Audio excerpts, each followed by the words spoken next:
Greetings, dear subscribers and casual listeners of my channel. Even the most devoted Harry Potter fans, those who've rewatched the films dozens of times, often miss small but fascinating details.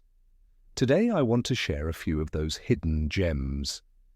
Tiny moments that are easy to overlook but add surprising depth to Rowling's world. Just like in my series Secrets of Harry Potter, where I uncover what was left behind the scenes, I already have several follow-up episodes planned, but you can also contribute. Share your discoveries in the comments, and maybe your observation will appear in the next video.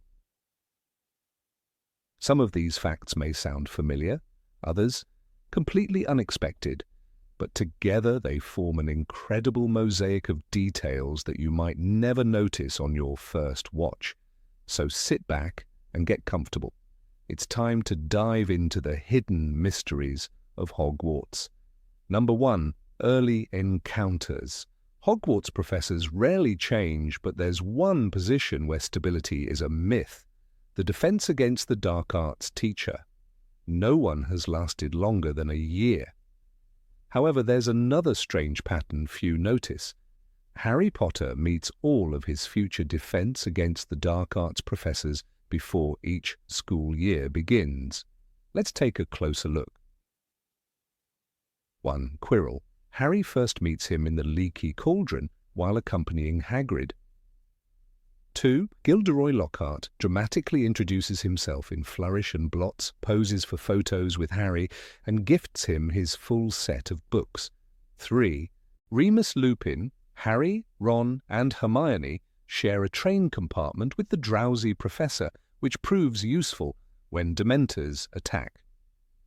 4. Moody. Barty Crouch Jr. Harry first sees him in a dream and later in person at the Quidditch World Cup. 5. Dolores Umbridge appears at the Ministry of Magic before the school year even begins. 6. Severus Snape, known to Harry from his very first day. 7. Alecto and Amicus Carrow. Though Harry didn't attend Hogwarts in his 7th year, he still eventually met them. Coincidence? Perhaps.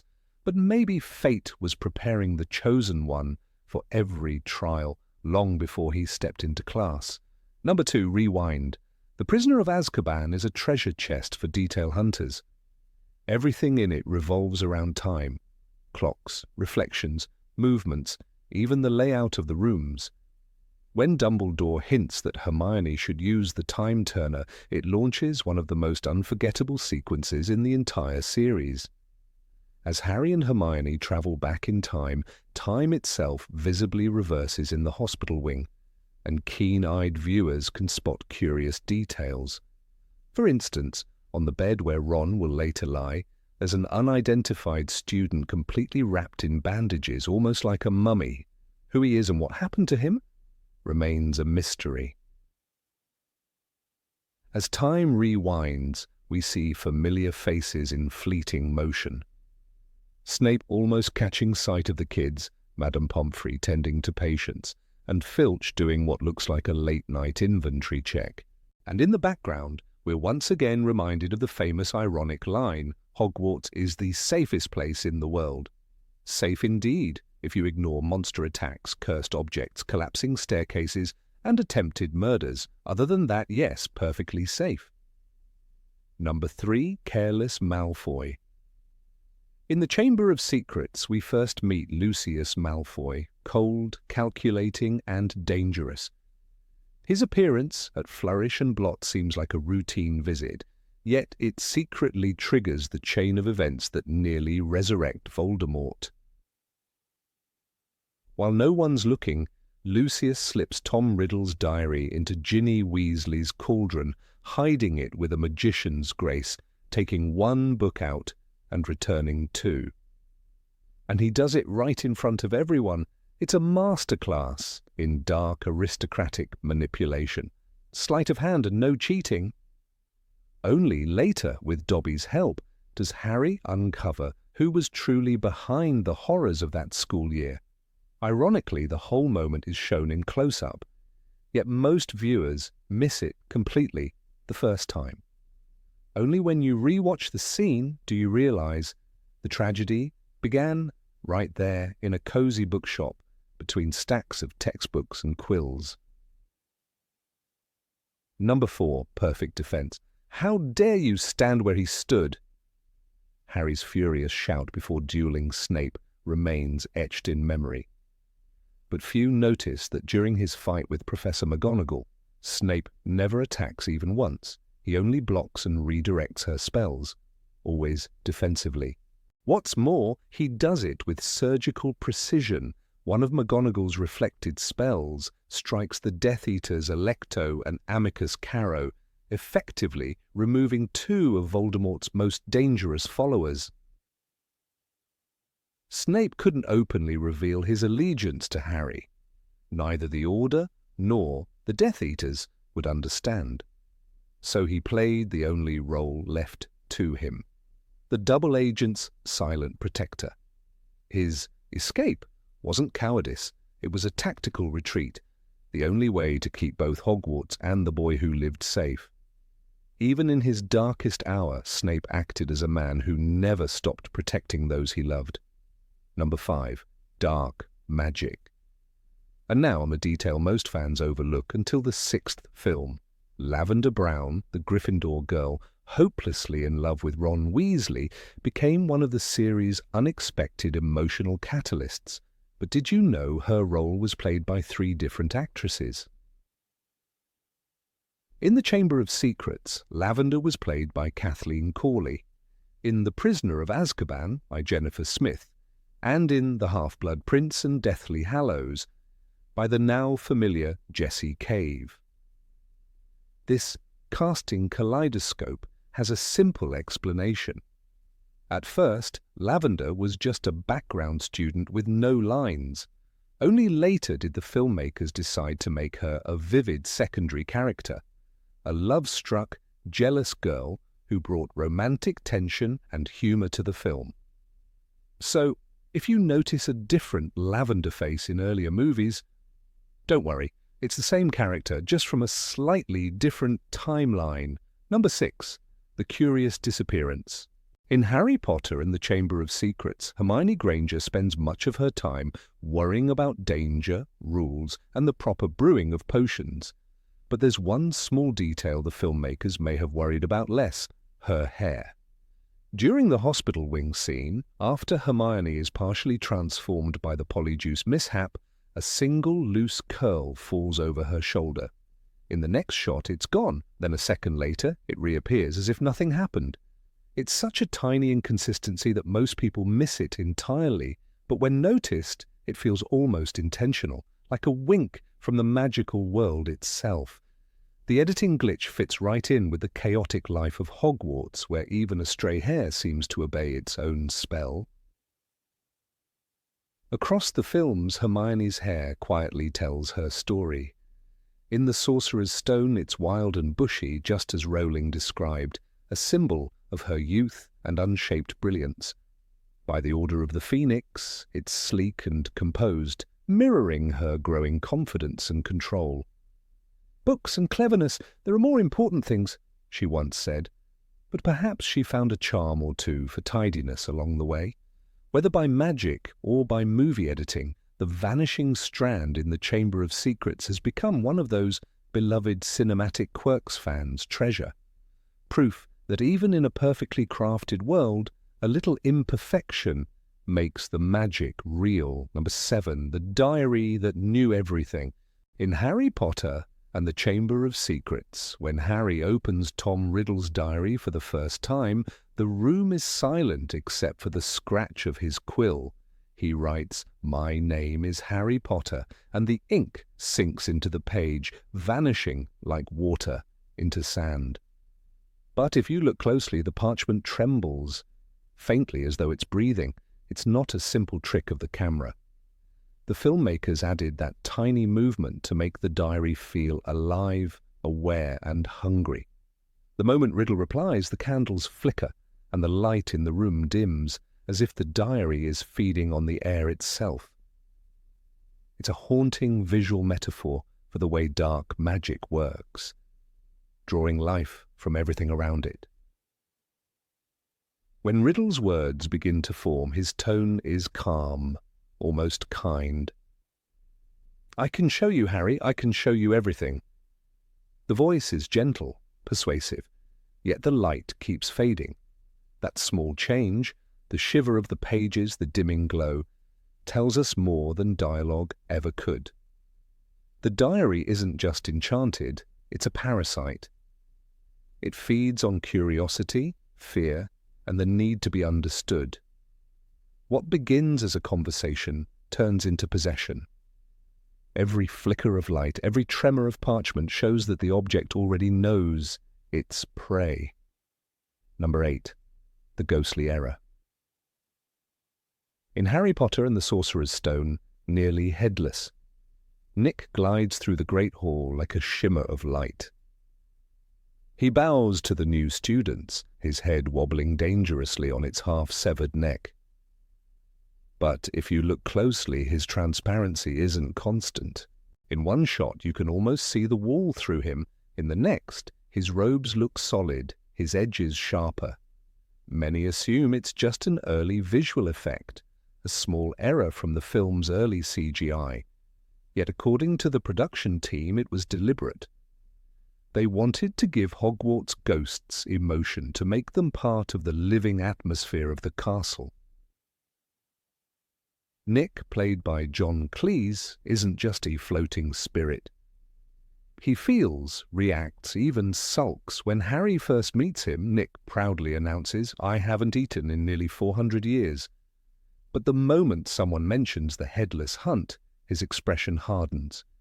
His form becomes clearer, more defined, as if anger pulls him closer to the world of the living. It's subtle but powerful, emotion shaping the physical. Like the castle itself, Hogwarts ghosts are tied to memory and feeling, and that flickering transparency becomes their language. Rowling once described ghosts as the echoes of departed souls, trapped by regret or longing. The filmmakers turned that line into visual poetry. When Nick feels embarrassment, he fades. When he's excited, he sharpens. His very glow responds to what he cannot let go of. It's his unfinished death. It's a haunting reminder that magic in Hogwarts isn't limited to spells and potions.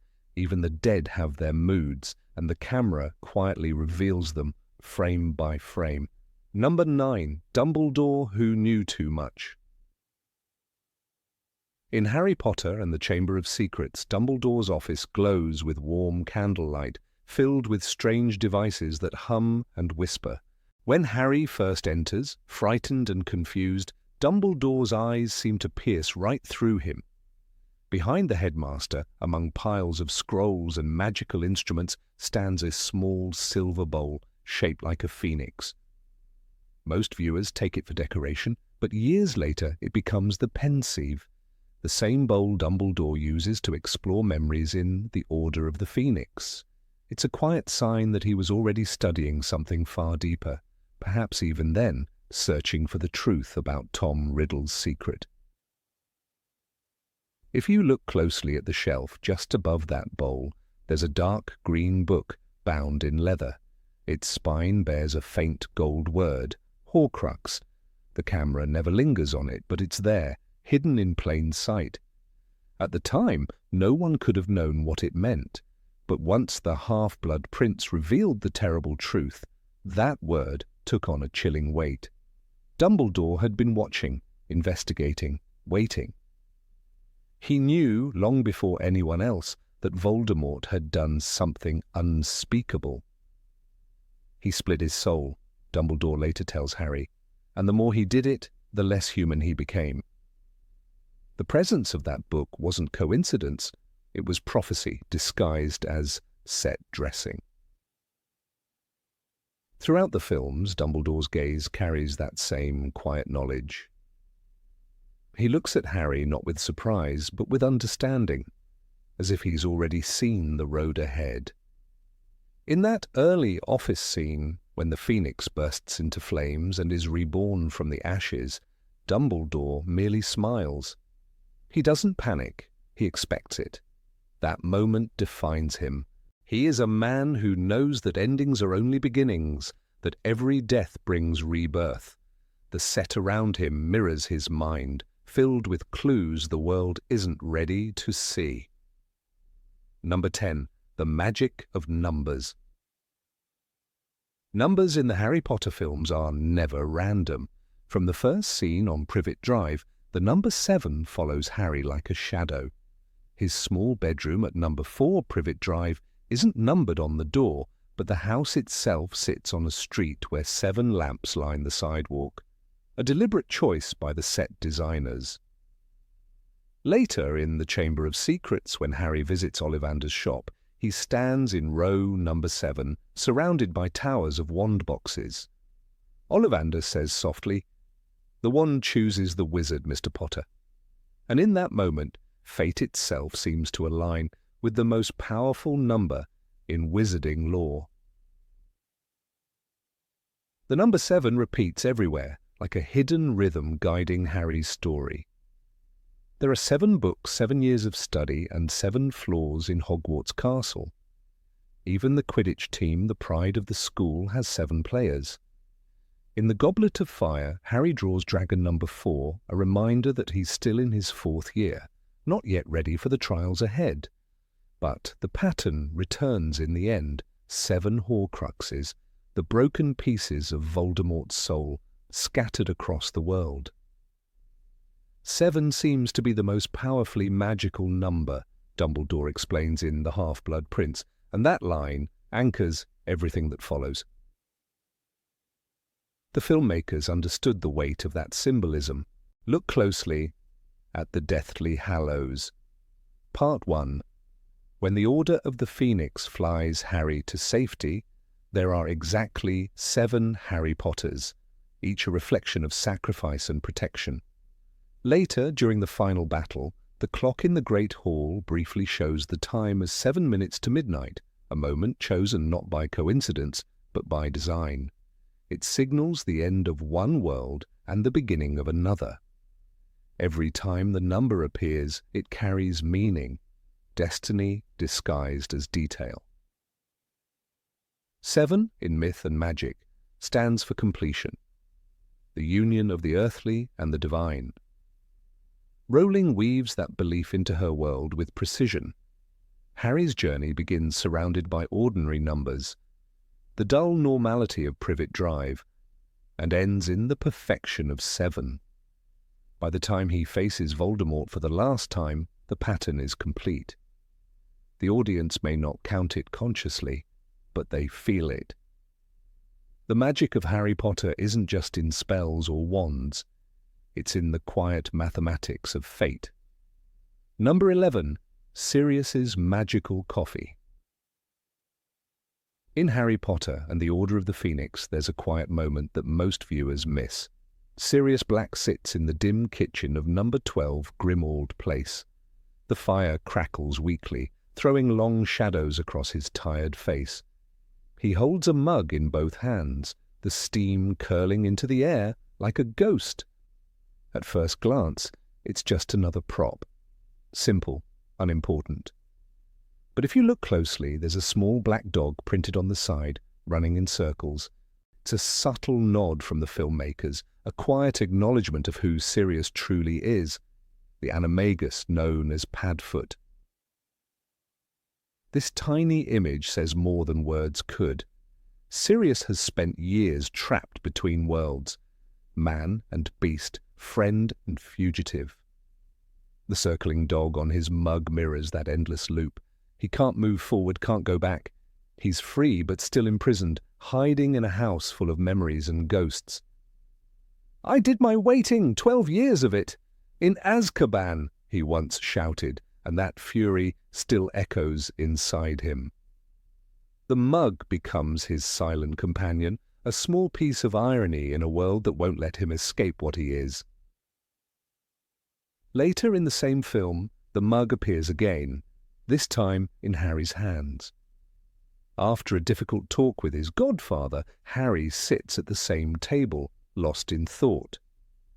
The same little dog runs along the curve of the cup.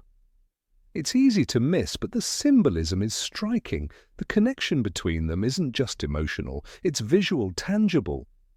Harry unknowingly picks up the same cup, as if taking something of Sirius with him. That moment marks a passing of strength, a quiet inheritance between two lonely souls bound by loss and rebellion. Rowling once wrote, "The ones that love us never really leave us." That small detail, one mug, one symbol, carries that truth. It's not about coffee or tea, it's about memory. The dog on the cup keeps running just as Sirius's spirit keeps moving through Harry. The filmmakers didn't need a speech or a spell to show it. One glance at a worn mug in a dark kitchen tells the story of loyalty, legacy, and love that refuses to fade. Number 12. The portrait that watches everything. In Harry Potter and the Half-Blood Prince, there is a moment that most viewers miss when Dumbledore and Draco Malfoy meet in the astronomy tower just before the tragedy unfolds. A small portrait near the entrance behaves strangely. Its eyes move. When Dumbledore speaks, the painted figure looks directly at him, attentive and serious. But the moment Draco lowers his wand, the portrait's gaze shifts down, following the boy's trembling hand. It feels as though the castle itself is watching, quietly judging what is about to happen. Hogwarts has always been alive in its own way. "Help will always be given at Hogwarts to those who ask for it," Dumbledore once said. The moving portraits are part of that life, silent witnesses of every whispered secret, every spell cast in fear or hope.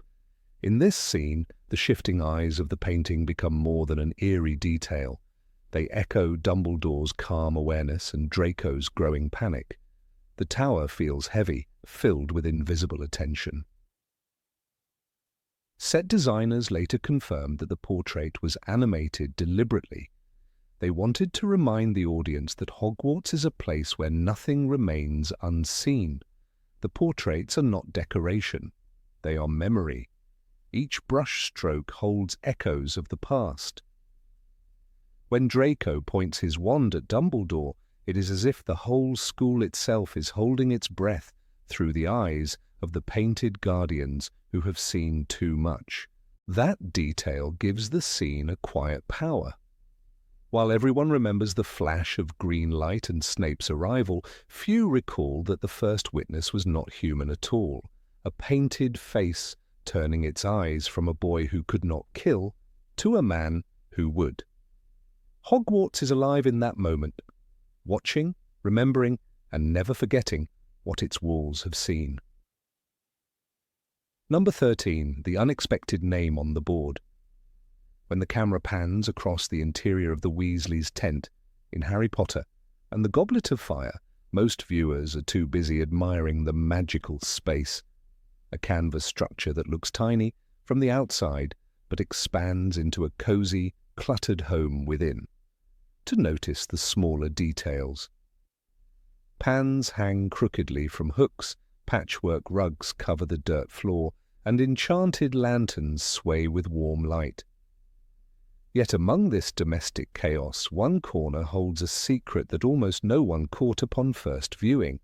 A modest wooden notice board covered in parchment notes, one of which bears a name that would later shake the entire wizarding world: Newt Scamander. At the time of the film's release in 2005, this detail seemed insignificant. Fans were focused on the Triwizard Tournament, dragons, and the growing darkness that surrounded Harry. But the inclusion of the name Newt Scamander was not random. It was a deliberate Easter egg, a whisper from the filmmakers to those who paid close attention. In the story's universe, Scamander was already a known figure, the fictional author of Fantastic Beasts and Where to Find Them, one of the textbooks assigned to Hogwarts students. The book had first been mentioned in Harry Potter and the Philosopher's Stone when Harry's school supplies list noted Fantastic Beasts and Where to Find Them by Newt Scamander. Few could have guessed that this author would one day become a leading character in a new saga. That parchment on the notice board was small, handwritten, and almost invisible in the dim lighting of the tent. The handwriting spelled Newt Scamander, as though it were an ordinary note, perhaps something trivial like a message or a request. It wasn't framed or highlighted. It wasn't even clear enough for most people to read until years later when fans began rewatching the film in high definition.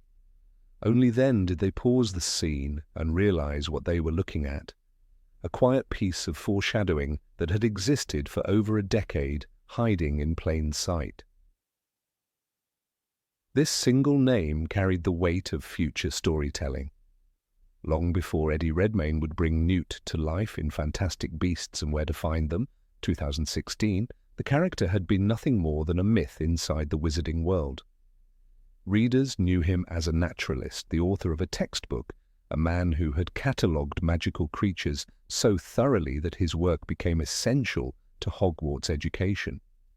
The original companion book, published in 2001 under J.K. Rowling's pseudonym, included a playful introduction supposedly written by Scamander himself, where he wrote, "I have visited most of the 5 continents and studied their magical fauna at first hand." To fans, this was an in-universe curiosity. To the filmmakers, it was an opportunity to build continuity across decades. When director Mike Newell and production designer Stuart Craig brought the Weasley tent to life, they filled it with details that made it feel lived in. The inclusion of Scamander's name likely came from this world-building philosophy. Every prop in the set was chosen to give authenticity to the wizarding environment. The Weasleys, being deeply involved in magical society, would naturally have references to famous wizards and magical scholars.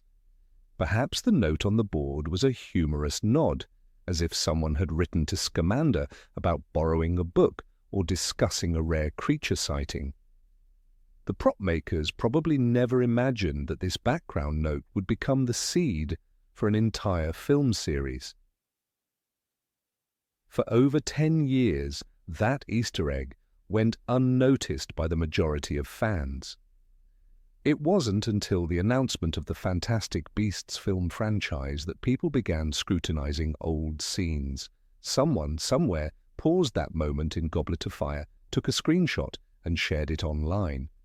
The fandom erupted. "Newt Scamander's name is on the board," posts began appearing across social media. Suddenly, what had once been background decoration became a piece of cinematic prophecy. It felt almost magical, as if the wizarding world itself had predicted its own expansion. This discovery reignited discussion about how much thought had gone into the films. Fans debated whether Rowling or the filmmakers had planted the reference intentionally. Some speculated that it was a hidden clue to a pre-planned story. Others believed it was a coincidence, a simple nod to the textbook author included for fun. But J.K. Rowling's reputation for meticulous world-building made the idea of coincidence hard to believe. Every corner of her universe, both literary and cinematic, carried purpose. Even the smallest gestures could hold deeper meaning. In hindsight, this Easter egg feels like the bridge between 2 eras of wizarding storytelling, the era of Harry Potter and the era of Newt Scamander. What makes it remarkable is not just that it foreshadowed future films, but that it quietly connected 2 worlds across time.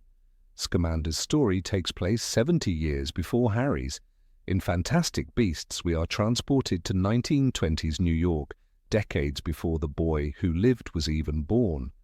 And yet there he was, his name scribbled in a tent at the Quidditch World Cup, as if the past and future of the wizarding world were sharing a secret handshake through cinema.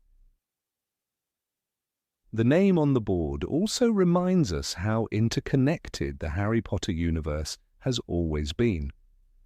Rowling designed a world so layered that even the most trivial references could bloom into entire narratives, consider how many early clues in the original books later became significant. The locket briefly mentioned in Order of the Phoenix that turned out to be a Horcrux, or the casual reference to Grindelwald's defeat that became central to the prequel series. Newt Scamander's name was another of these quiet promises, an early seed that would eventually grow into a sprawling mythos. Number 14. Ron's hair versus logic. During the production of Harry Potter and the Philosopher's Stone, the filmmakers faced an unusual continuity problem that would later become one of the most amusing visual inconsistencies in the series. It happened in one of the most iconic moments of the first film, the life-sized wizard's chess game. In this scene, Ron Weasley, played by Rupert Grint, bravely sacrifices himself to secure victory for his friends. Yet what few casual viewers notice is that Ron's hair seems to defy the logic of time and space.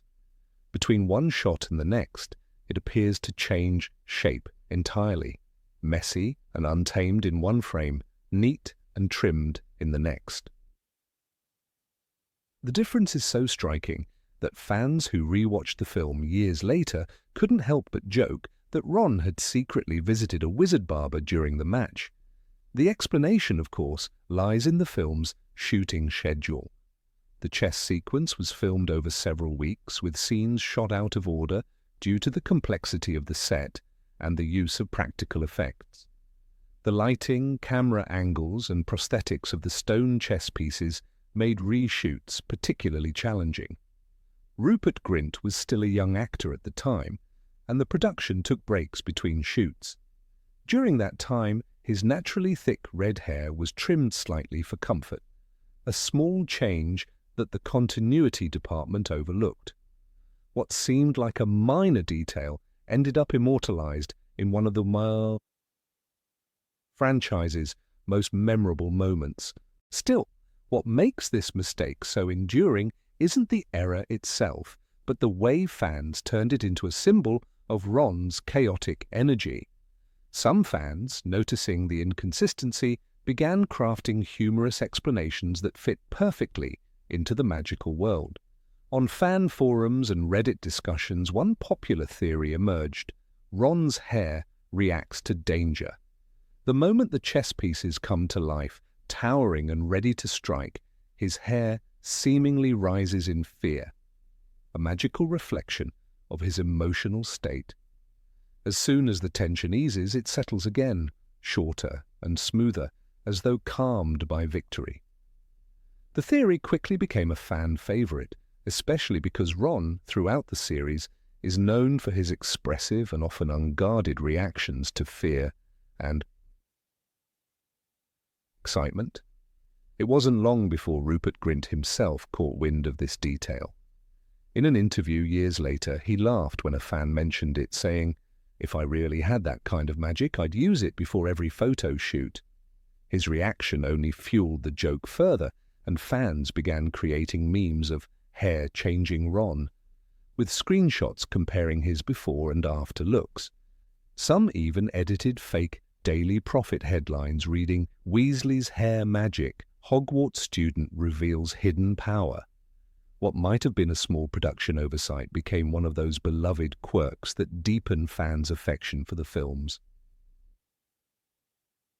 The humor of the situation also reflects something essential about Ron's character. In both J.K. Rowling's books and the films, Ron Weasley is not polished or perfect. He is brave, loyal, clumsy, and deeply human. When Hermione tells him in the first book, "You're a great wizard, you really are," it's not because of skill or precision, but because of his heart. The unruly, ever-changing nature of his hair mirrors his personality. Unpredictable, but genuine. Even if unintentionally, the continuity error captured that essence better than any script could have. The chess scene itself is a masterpiece of atmosphere and tension. In the book, Rowling writes, Ron moved his knight forward with trembling hands. The giant horse galloped across the board and smashed the opposing bishop into dust. On screen, the moment is breathtaking. Flickering torches, clashing stone, and Harry and Hermione watching in terror. Against this backdrop of danger and courage, Ron's slightly inconsistent hair becomes a strangely fitting detail, as if his appearance itself is unsettled by the intensity of what's happening. Behind the scenes, the continuity team of the first film had one of the toughest jobs in cinema. Director Chris Columbus wanted to capture the magic of Hogwarts while working with child actors who were growing and changing throughout production. Emma Watson lost baby teeth between shoots, Daniel Radcliffe's voice began to deepen toward the end of filming, and Rupert Grint's hair, thick and easily affected by lighting, looked completely different depending on the day. The result was a film full of tiny inconsistencies, from Harry's scar switching sides to Hermione's changing sleeve length, but none as noticeable as Ron's miraculous haircut in the middle of a chess match. Fans have since treated these imperfections with affection rather than criticism. The world of Harry Potter is filled with magic, after all, and the line between cinematic accident and wizardly charm is delightfully blurry. One fan once joked online, "It's not a continuity error, it's spontaneous follicular magic, exclusive to Weasleys under extreme pressure."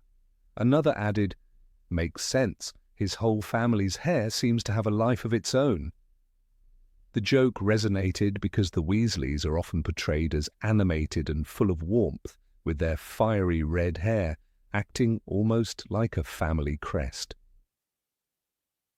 What's fascinating is how this small cinematic mistake reveals the way fans engage with the Harry Potter universe. Instead of criticizing, they reinterpret errors as features, building their own mythology around them. The fandom's imagination turns every flaw into a potential story, a hidden clue, or an unintentional metaphor. Ron's magical hair became one of many examples of how the audience interacts creatively with the films. It's the same spirit that made fans debate the colors of Dumbledore's robes or the timeline of Snape's memories. In the wizarding world, logic bends easily under the weight of magic and meaning. Number 15, the living lightning. In the world of Harry Potter, there is no symbol more iconic than the lightning bolt scar carved onto Harry's forehead. It is instantly recognizable, a mark of tragedy, destiny, and survival. But what many fans might not realize is that in the films, this scar is far from static. It subtly shifts, almost imperceptibly, from one scene to another, as if it were something alive, breathing, reacting, responding to the unseen pulse of Voldemort's presence. The detail is so quiet, so finely executed that it easily escapes the eye. Yet when one begins to notice, the illusion takes on a chilling life of its own. The scar seems to tell its own story, one that runs parallel to Harry's journey, growing brighter and more defined as the shadow of the Dark Lord grows stronger. The makeup artists who worked on the films, particularly Amanda Knight and Lisa Tomlin, adjusted the scar in nearly every movie. Sometimes it appeared closer to Harry's temple, and other times it rested squarely on his forehead, above the right brow. It was a practical necessity of filming, different lighting, makeup continuity, and Daniel Radcliffe's growth as an actor, but also, perhaps unintentionally, a perfect visual metaphor. The scar seemed to move with his evolution, responding to his mental state and his proximity to Voldemort's influence. When Harry was calm or happy, the scar appeared faint, almost healed. But in moments of fear, pain, or psychic connection, it darkened, standing out sharply against his pale skin like a wound reopened by memory. In Harry Potter and the Goblet of Fire, this phenomenon becomes particularly striking. During the graveyard scene where Voldemort regains his body, Harry's scar pulses with a life of its own. If the viewer slows down the footage, they can catch a minute flicker, an almost imperceptible twitch beneath the skin, as though electricity were passing through him. This was not an accident. The visual effects team intentionally added a subtle movement, a faint pulse synchronized with the throb of the background music, creating the illusion that the scar itself was alive. It's easy to miss in real time, but once noticed, it is impossible to unsee. It is a brilliant piece of cinematic symbolism, the scar as a literal conduit between two souls bound by magic and death. The books themselves support this interpretation. In Harry Potter and the Order of the Phoenix, Rowling writes, "The pain in his scar had always been a warning, but now it burned like fire." That shift from dull ache to living flame suggests something organic, something sentient in its own way. The scar is not merely a wound, it is a living trace of the killing curse, a fragment of Voldemort's own power. Every time Harry feels it burn, he is, in essence, feeling Voldemort think. This chilling bond gives the scar its strange vitality, its ability to act as both a compass and a curse. Even the positioning of the scar throughout the films mirrors Harry's journey through identity. In the Philosopher's Stone, the mark sits high and neat, like a badge of mystery. By the Chamber of Secrets, it shifts slightly, smaller, softer, as though fading in his innocence. But by the Half-Blood Prince, it deepens again, rawer, almost inflamed, particularly in the scenes where Harry senses Voldemort's emotions. The lightning bolt becomes not just a symbol of past trauma, but an evolving mirror of his inner conflict. When he feels anger, grief, or hatred, the scar seems darker, wetter, alive. It reacts as a living extension of his psyche, as if magic itself were carved into his flesh. The connection between Harry and Voldemort was visualized most vividly by director David Yates in The Deathly Hallows. Part 1. In the forest sequence after Nagini attacks, Harry presses his hand against the scar, and for a fleeting moment the skin seems to twitch under his fingers. The camera lingers just long enough to make the viewer uneasy. There is no dramatic sound effect, no bright flash, only the suggestion of movement, a ripple of flesh that hints at something parasitic beneath the surface. It's a moment that transforms the scar from a symbol into a character in its own right, silently expressing pain, fear, and connection. One might recall Dumbledore's haunting words in The Philosopher's Stone. You have something that Voldemort doesn't have, love. Yet love and darkness coexist in that small patch of skin. The scar, created by hate, protected by love, becomes a living battleground where both forces collide. Each pulse of pain marks the moment when Voldemort's malice touches Harry's mind, but also when Harry's endurance pushes back. The visual effect of the pulsing lightning amplifies this unseen war, giving shape to what Rowling described as the thin, cold connection between them. When analyzing the lightning motif, it's essential to remember its origin. The curse that created it was Avada Kedavra, a spell meant to kill instantly, leaving no mark. The fact that it left one at all is unnatural. The lightning bolt shape wasn't chosen by random design. It symbolizes energy, power, and divine intervention. Lightning is unpredictable, wild and unstoppable, just like the chain of events it unleashed in Harry's life. The scar's faint glow and its subtle movement reflect that primal energy. It's as though a fraction of that fatal curse continues to spark beneath Harry's skin, refusing to die, echoing Voldemort's inability to truly die as well. Cinematographer Roger Pratt, who worked on The Goblet of Fire, once mentioned that light and shadow were deliberately used to emphasize Harry's scar. In darker scenes, the lightning mark seems to gleam faintly, catching stray flashes of light even when the rest of his face is shadowed. This wasn't coincidence. The team wanted the audience to subconsciously register the scar as something more than skin deep, a conduit of energy flickering like a dying star. This artistic approach ties back to the mythic roots of lightning as a divine force, Zeus's weapon, the fire of the heavens, a spark between worlds. Number 16, The Secret of the Mirror. When Harry first discovers the Mirror of Erised in the Philosopher's Stone, the moment feels intimate, silent, and timeless, as if the entire world has stopped breathing. The dusty classroom where it stands seems detached from Hogwarts itself, like a place between dream and reality. The mirror's tall Gothic frame towers over him, its inscription, Erised stra eru oit ubecafru oit on Wossi, reads as nonsense until one realizes that backward it spells, I show, not your face, but your heart's desire. This is the key to everything, for in that mirror, Harry doesn't just see his reflection, he sees the one thing his heart longs for the most, his parents. Yet, attentive viewers of the film adaptation may have noticed a curious, almost imperceptible detail that transforms this scene into something far more mysterious than it first appears.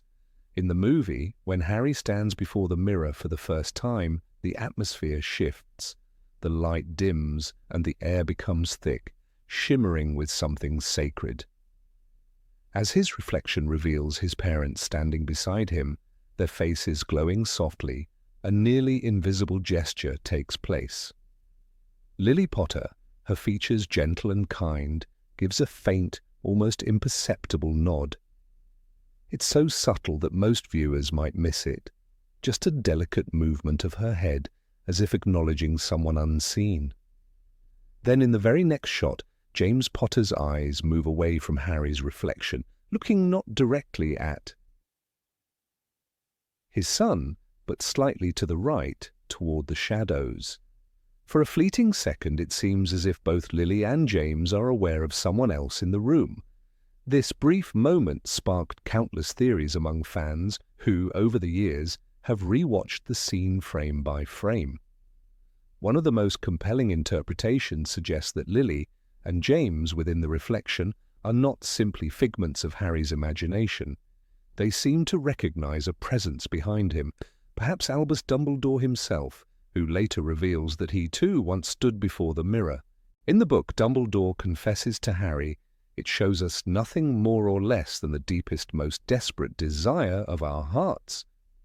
And when Harry asks what the headmaster saw, Dumbledore replies, I see myself holding a pair of thick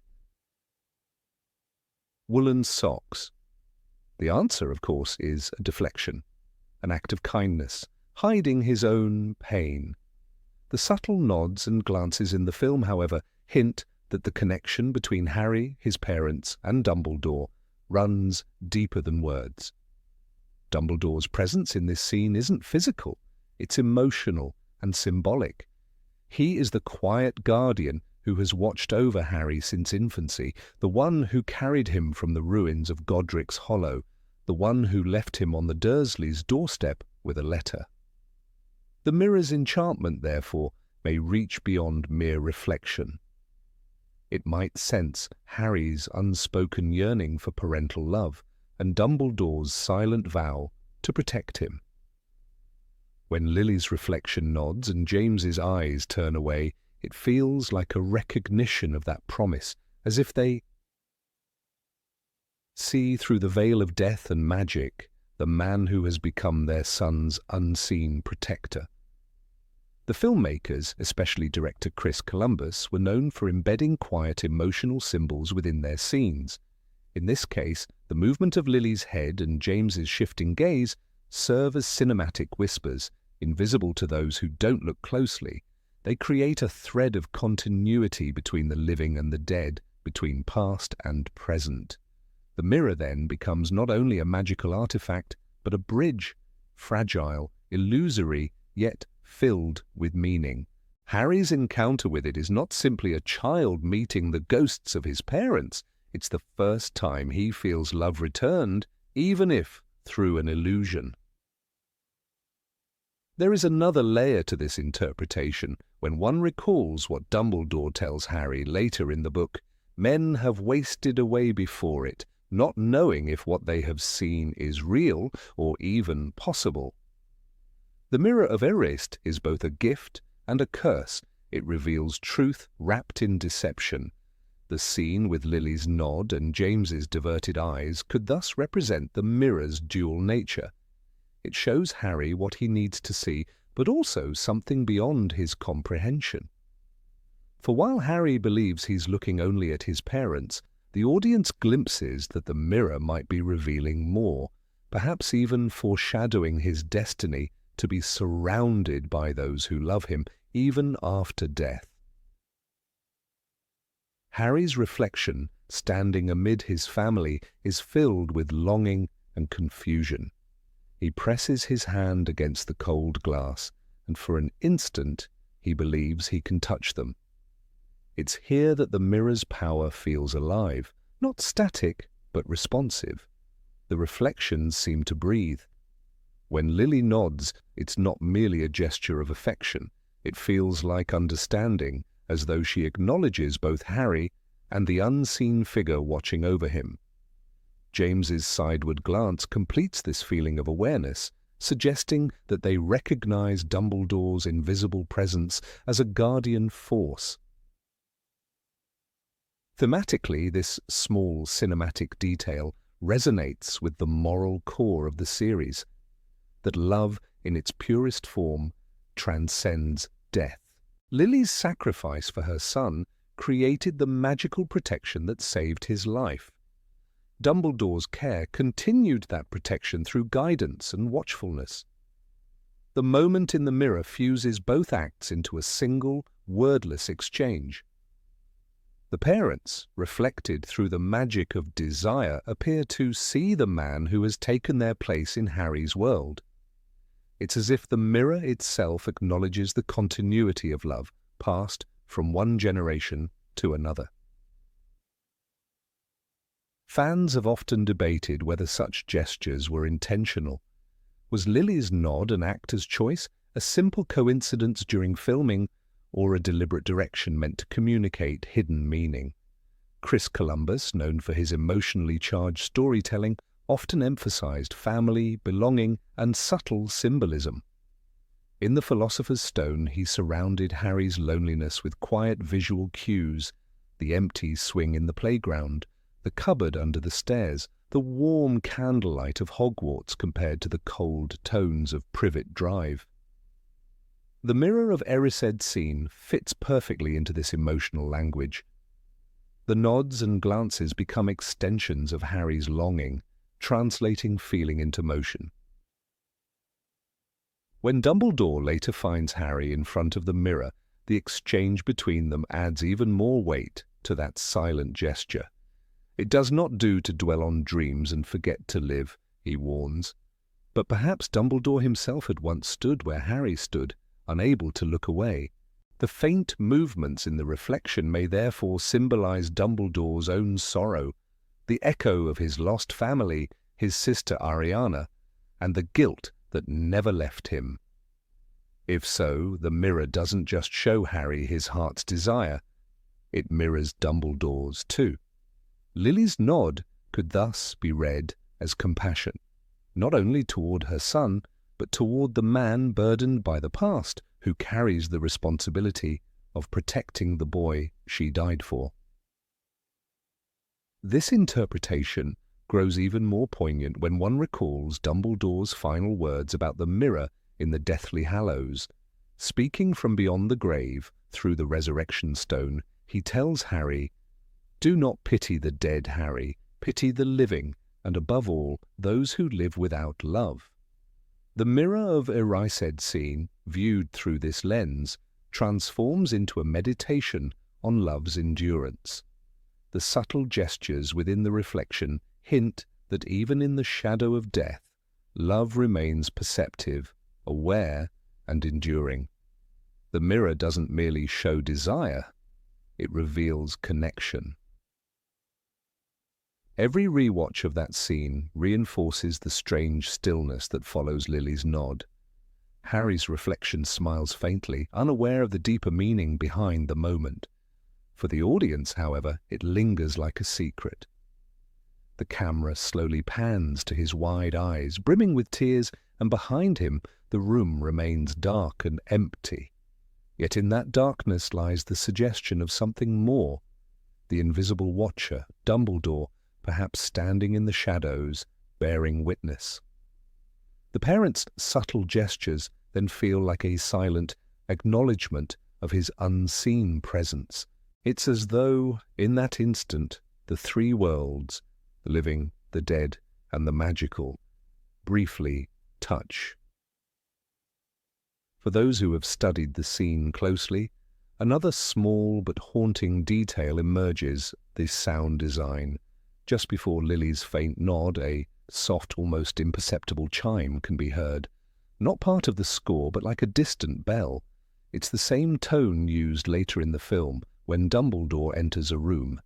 This oral connection may be coincidental, but in cinema, coincidences rarely exist without intention. It links Dumbledore's essence to the moment, subtly guiding the audience toward emotional recognition, even if unconsciously.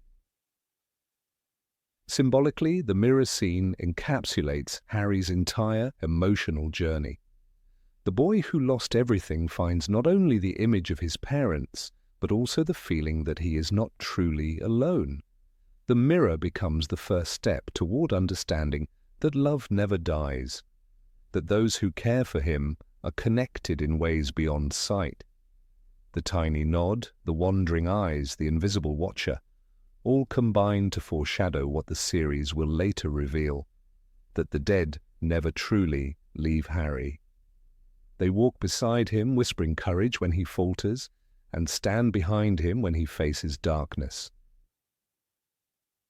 Thus, what seems like a small cinematic quirk, Lily's nod, James's shifting gaze, becomes a masterstroke of emotional storytelling. It turns a simple visual effect into a symbol of eternal guardianship.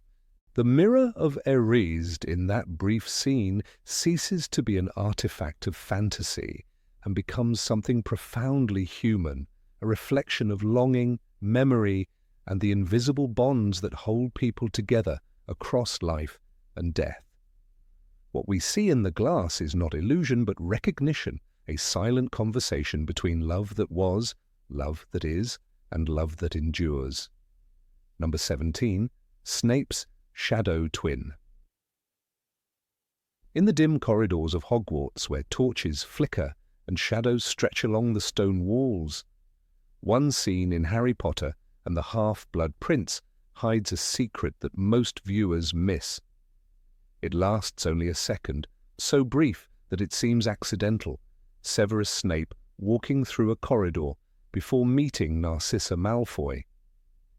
Yet behind him, his shadow moves differently, a fraction slower, slightly delayed, as if it were not a shadow at all but another presence entirely. For a moment, the world of magic seems to reveal something that the characters themselves cannot see. This was not a mistake of lighting, nor a technical glitch. It was a deliberate choice. Director David Yates added this haunting touch to suggest the duality that defines Snape, the endless tug-of-war between his loyalty to Dumbledore and his allegiance to Voldemort. Snape has always been a man split in two. In the novels, J.K. Rowling paints him as a creature of contradictions, bitter yet brave, cruel yet protective, isolated yet burdened by love. When Dumbledore says, I sometimes think we sought too soon, it is a recognition of this division. Snape's inner life is a battleground where the memory of Lily Potter wars against the promises he made to the Dark Lord. His every glance, every pause is heavy with something unspoken. The slow-moving shadow behind him in the film captures exactly that, a fragment of his soul that cannot keep up with his body, weighed down by guilt and secrecy. The choice to emphasize this shadow was deeply symbolic. Cinematographers often use light to express emotion, but in Snape's case, the light betrays him. The torches in the corridor burn unevenly, and when he passes, they seem to falter. His shadow hesitates on the wall, moving a half-second behind, as though reluctant to follow. It is as if the darkness itself knows what he is about to do. Swear an unbreakable vow to protect Draco Malfoy, even if it means killing Dumbledore. Snape's steps are steady, but the delayed movement of his shadow hints that his resolve is not. His conscience lingers, trembling in the gloom. In literature and cinema, shadows often symbolize the parts of ourselves that we repress, our fears, guilt, and forbidden desires. In The Half-Blood Prince, Snape's shadow becomes a silent character. It mirrors his deceit, his burden, and his unending duplicity. When he promises Narcissa that he will look after Draco, the shadow stretches behind him, thin and elongated, as though being pulled apart. This visual choice foreshadows his future, a man destined to be torn between good and evil until his final breath. J.K. Rowling once wrote that Snape was a man who could have been a hero if only he had chosen differently. That conditional of only defines him. He spends his life atoning for one terrible act, revealing the prophecy that led to Lily Potter's death. In his mind, her ghost never leaves him.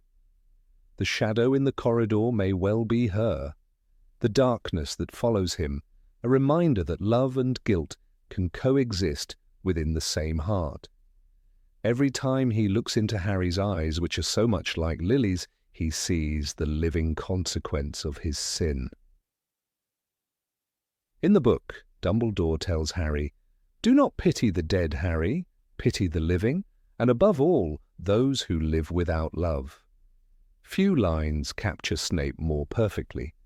He is a man alive but unloved, alive but haunted. The film's subtle manipulation of his shadow turns this theme into imagery. His love for Lily is the last trace of light in his soul, but his actions, lying, spying, killing, drown that light in endless night. The two move out of sync, just like his body and shadow in that corridor. Cinematically, the detail is ingenious. It happens so quickly that most viewers notice only a strange flicker, but those who pause the frame can see it clearly. Snape turns his head, and the shadow turns just a heartbeat later. That heartbeat carries meaning. It is hesitation, the flicker of conscience before surrender. When he finally faces Narcissa and Bellatrix, he is composed, cold, and unyielding. But in that instant before the vow, his humanity still trembles in the dark behind him. Thematically, this moment links to an older idea in the wizarding world, the notion that magic leaves traces on the soul. Dumbledore once warned Harry that it is our choices that show what we truly are, far more than our abilities. Snape's choices, however, never align cleanly. His magic, his alliances, his emotions, all are fractured. The shadow is the residue of those fractures, the mark of someone who performs evil deeds for good reasons and good deeds for selfish ones. He is, as Rowling once said in an interview, the bravest man, but also one of the darkest. What makes the scene even more striking is its quietness.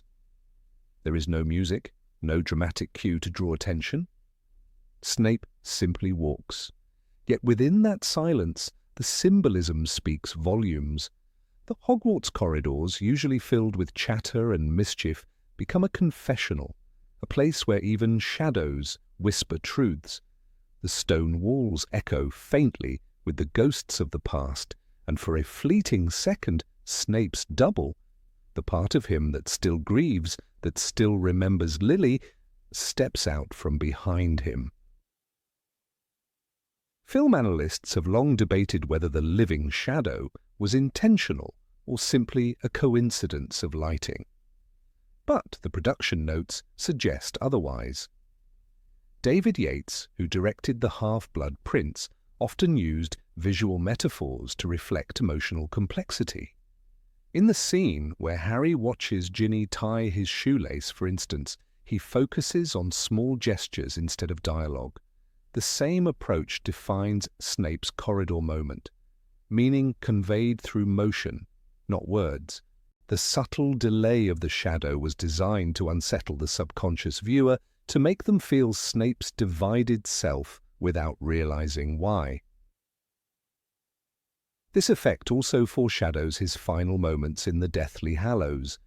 When Snape dies in the boathouse, his face half in shadow, half in candlelight, the duality completes its arc. He has been both betrayer and savior, killer and protector. As he whispers, "Look at me," to Harry, seeking Lily's eyes one last time, the camera frames him in darkness once more. The same flickering light that haunted him in the corridor returns to claim him. His shadow merges with his body at last, as if his two halves finally reconcile in death. There is also an eerie connection between Snape's shadow and Voldemort's fragmented soul. While Voldemort tears his soul into Horcruxes, Snape's division is internal. He has no Horcrux, yet his conscience splits him all the same. The shadow could be seen as his own version of a Horcrux, the remnant of pain he cannot destroy. It clings to him, a silent reminder that even without dark magic, one can still be spiritually divided. In literary terms, the shadow follows a tradition reaching back to Gothic fiction. Characters like Dr. Jekyll and Mr. Hyde, or even Gollum from The Lord of the Rings, embody the struggle between dual selves. Snape belongs to that lineage. He is both victim and villain, trapped in perpetual twilight. His shadow in the corridor embodies this dual existence, turning him into a living metaphor for the moral ambiguity that defines the entire series. Rowling's world may be filled with wands and spells, but its deepest battles are fought in the heart. Viewers who return to this scene after learning Snape's full story experience it differently. The shadow that once seemed random becomes unbearable. It is as if the film itself mourns him, foreshadowing the truth long before it is revealed. His other self, the one capable of love, mercy, and sacrifice, lags behind, struggling to catch up. When he finally earns redemption, that shadow ceases to exist. There is no more division, only peace. Snape's story teaches that the line between darkness and light is not a boundary, but a blur. In the corridor of Hogwarts, a man walks burdened by secrets, and behind him his past follows like a ghost. The delayed shadow is not merely an artistic flourish, it is confession made visible. Every choice leaves a mark, every lie casts a longer shade.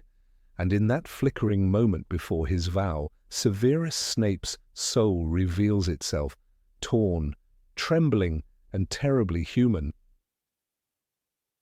That haunting image, brief as it is, lingers in the imagination because it transforms a simple shot into something timeless. The shadow that walks a step behind reminds us that no one, not even the darkest wizard, is ever entirely lost to light. And perhaps that is why, when the credits roll, we remember not just the spell casting and the battles, but the silence of a man walking down a corridor, followed by the echo of his own darkness trying, always, to catch up. Number 18. Trelawney's Cracked Cup. In the dim, dusty corners of Hogwarts, where the air always seemed thick with secrets and whispers, one could often find Professor Sybil Trelawney drifting between shadows and smoke, her many shawls brushing against shelves stacked with teacups and crystal balls. There was always something about her that existed between the real and the unreal, between what could be seen and what could only be sensed. Yet hidden among her glittering trinkets was one peculiar object that almost no one noticed, a glass cup faintly cracked along its rim. It was delicate, almost fragile, and yet that single imperfection gave it a haunting beauty. In Harry Potter and the Prisoner of Azkaban, this cup first appeared beside her trembling hands when she foretold the Grim, that ominous symbol of death. The camera lingered for only a moment, but if one looked closely, the crack curved downward like a lightning bolt, a mirror to the scar on Harry Potter's forehead.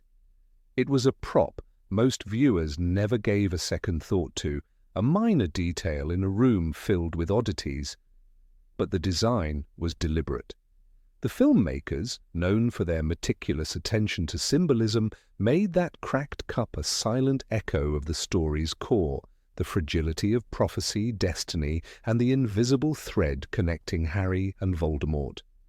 Just as the prophecy Trelawney once uttered bound the two forever, the fracture in the glass seemed to whisper of a world already splintering under the weight of fate. The cup, after all, is an object of divination, something that holds visions of the future. To crack such an object is to suggest that the future itself has been damaged or distorted. During the fateful tea leaf scene in Prisoner of Azkaban, Harry sat nervously as Trelawney peered into his cup, the light flickering across her enormous eyes. Her voice quivered when she said, "My dear, you have the Grim." And in that same moment, as the camera cut to her hand, the crack on her cup caught the light like a flash of lightning. It was subtle, so subtle that most would miss it, but in that second, the visual connection was made between the symbol of death she described and the mark that already defined Harry's life. The scar and the crack became visual twins, two signs of a curse that could not be undone.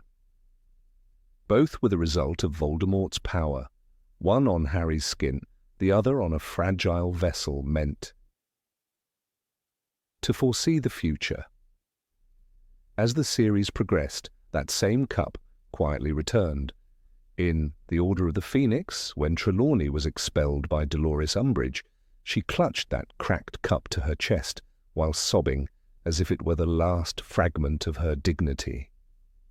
The camera, almost mercifully, gave a brief glimpse of the crack again, but now it had grown deeper, spreading like a wound. The visual storytelling was deliberate. As Voldemort's influence spread across the wizarding world, so too did the fracture widen. The cup became a silent chronicle of the growing darkness. Even as Trelawney muttered about doom and destiny, the object in her hand mirrored the prophecy she had once given, the one that decided who would live and who would die.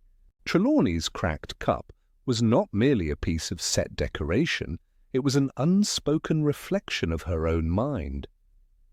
"My inner eye sees beyond the mundane," she would say, clutching her shawls and blinking behind her glasses. Yet her foresight was clouded, imperfect, fragile, just like the glass she drank from. J.K. Rowling wrote in The Order of the Phoenix, "Professor Trelawney's enormous eyes filled with tears. 'No one has ever said I'm not a true seer,' she said." Those words encapsulate her tragedy. She was both real and unreal, true and false. And that duality, her ability to sometimes see the truth without understanding it, made her symbolic presence in the films so haunting. The cracked cup became a manifestation of that fragility, a reminder that even true visions come through a broken lens. There is an ancient superstition in many cultures that a cracked glass brings misfortune, that it traps energy meant to flow freely.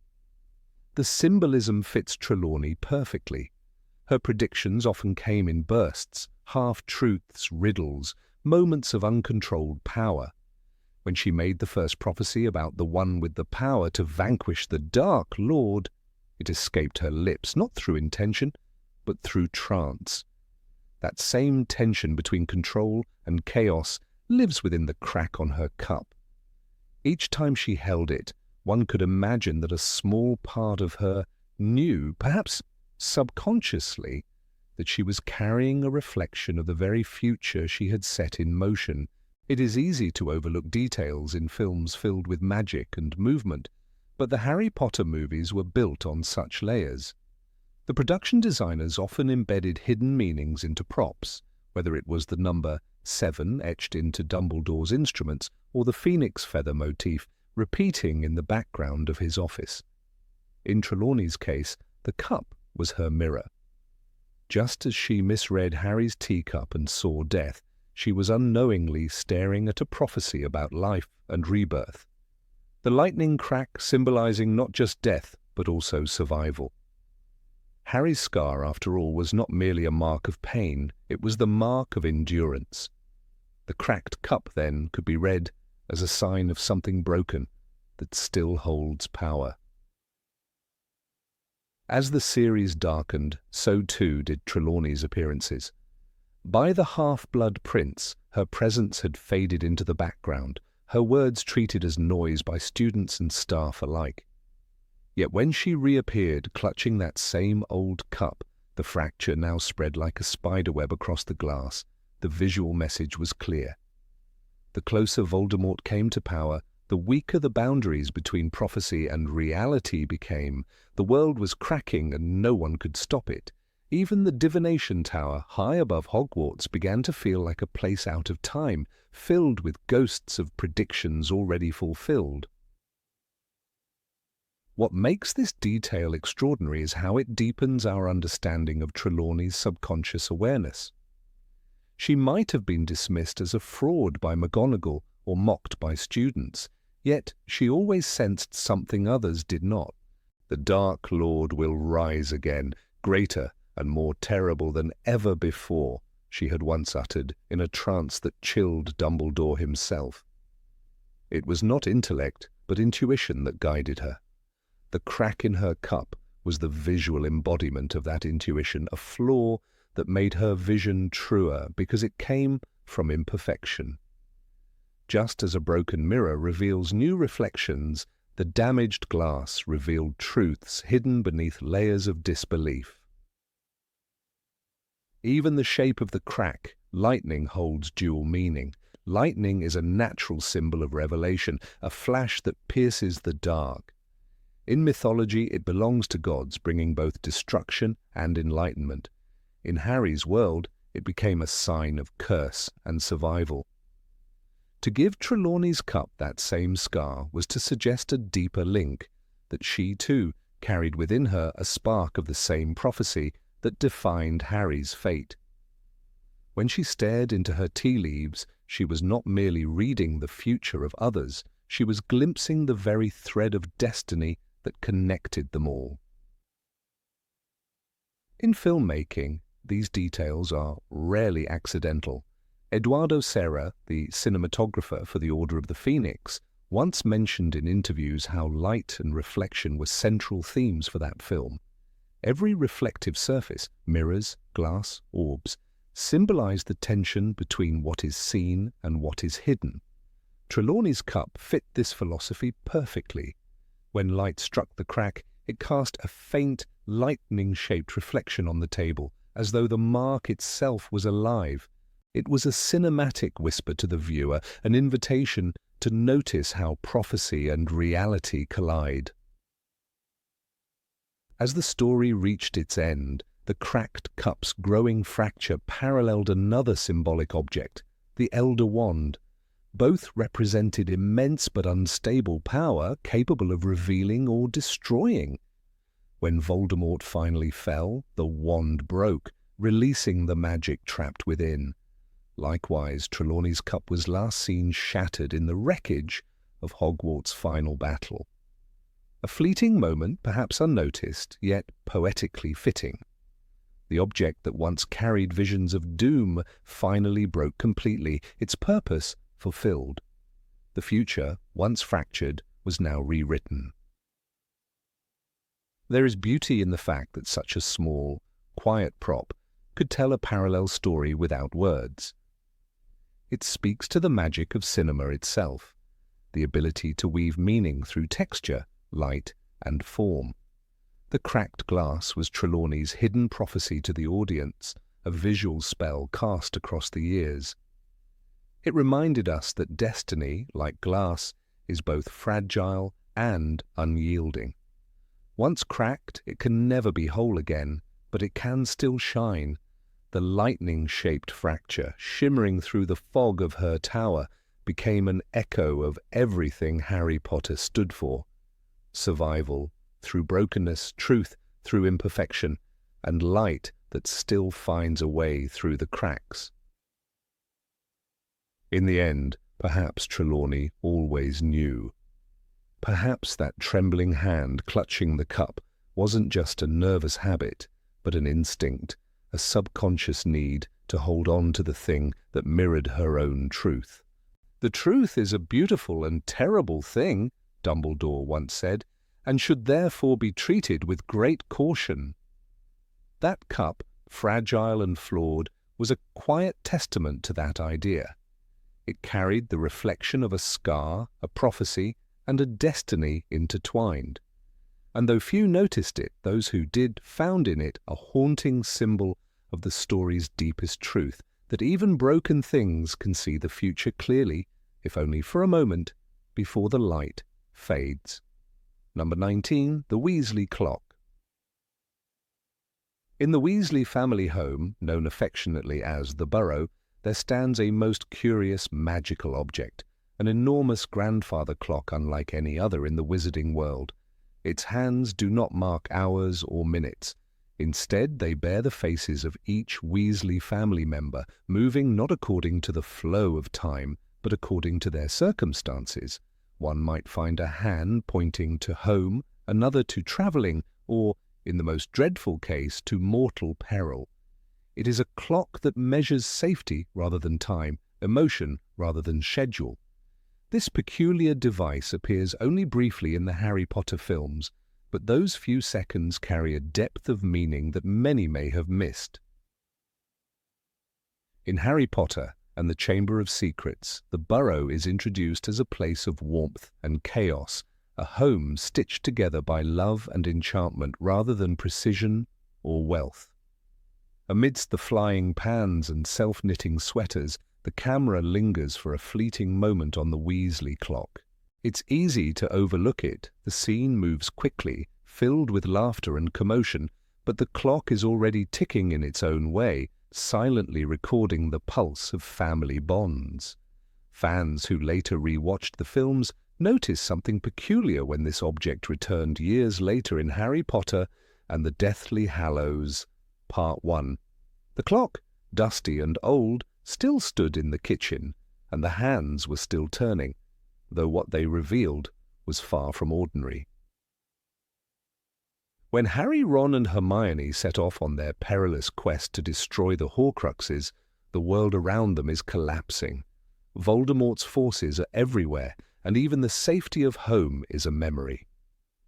In one subtle moment within the Deathly Hallows, the Weasley clock is shown once again. The camera catches it just long enough for the audience to notice that all the hands point to mortal peril.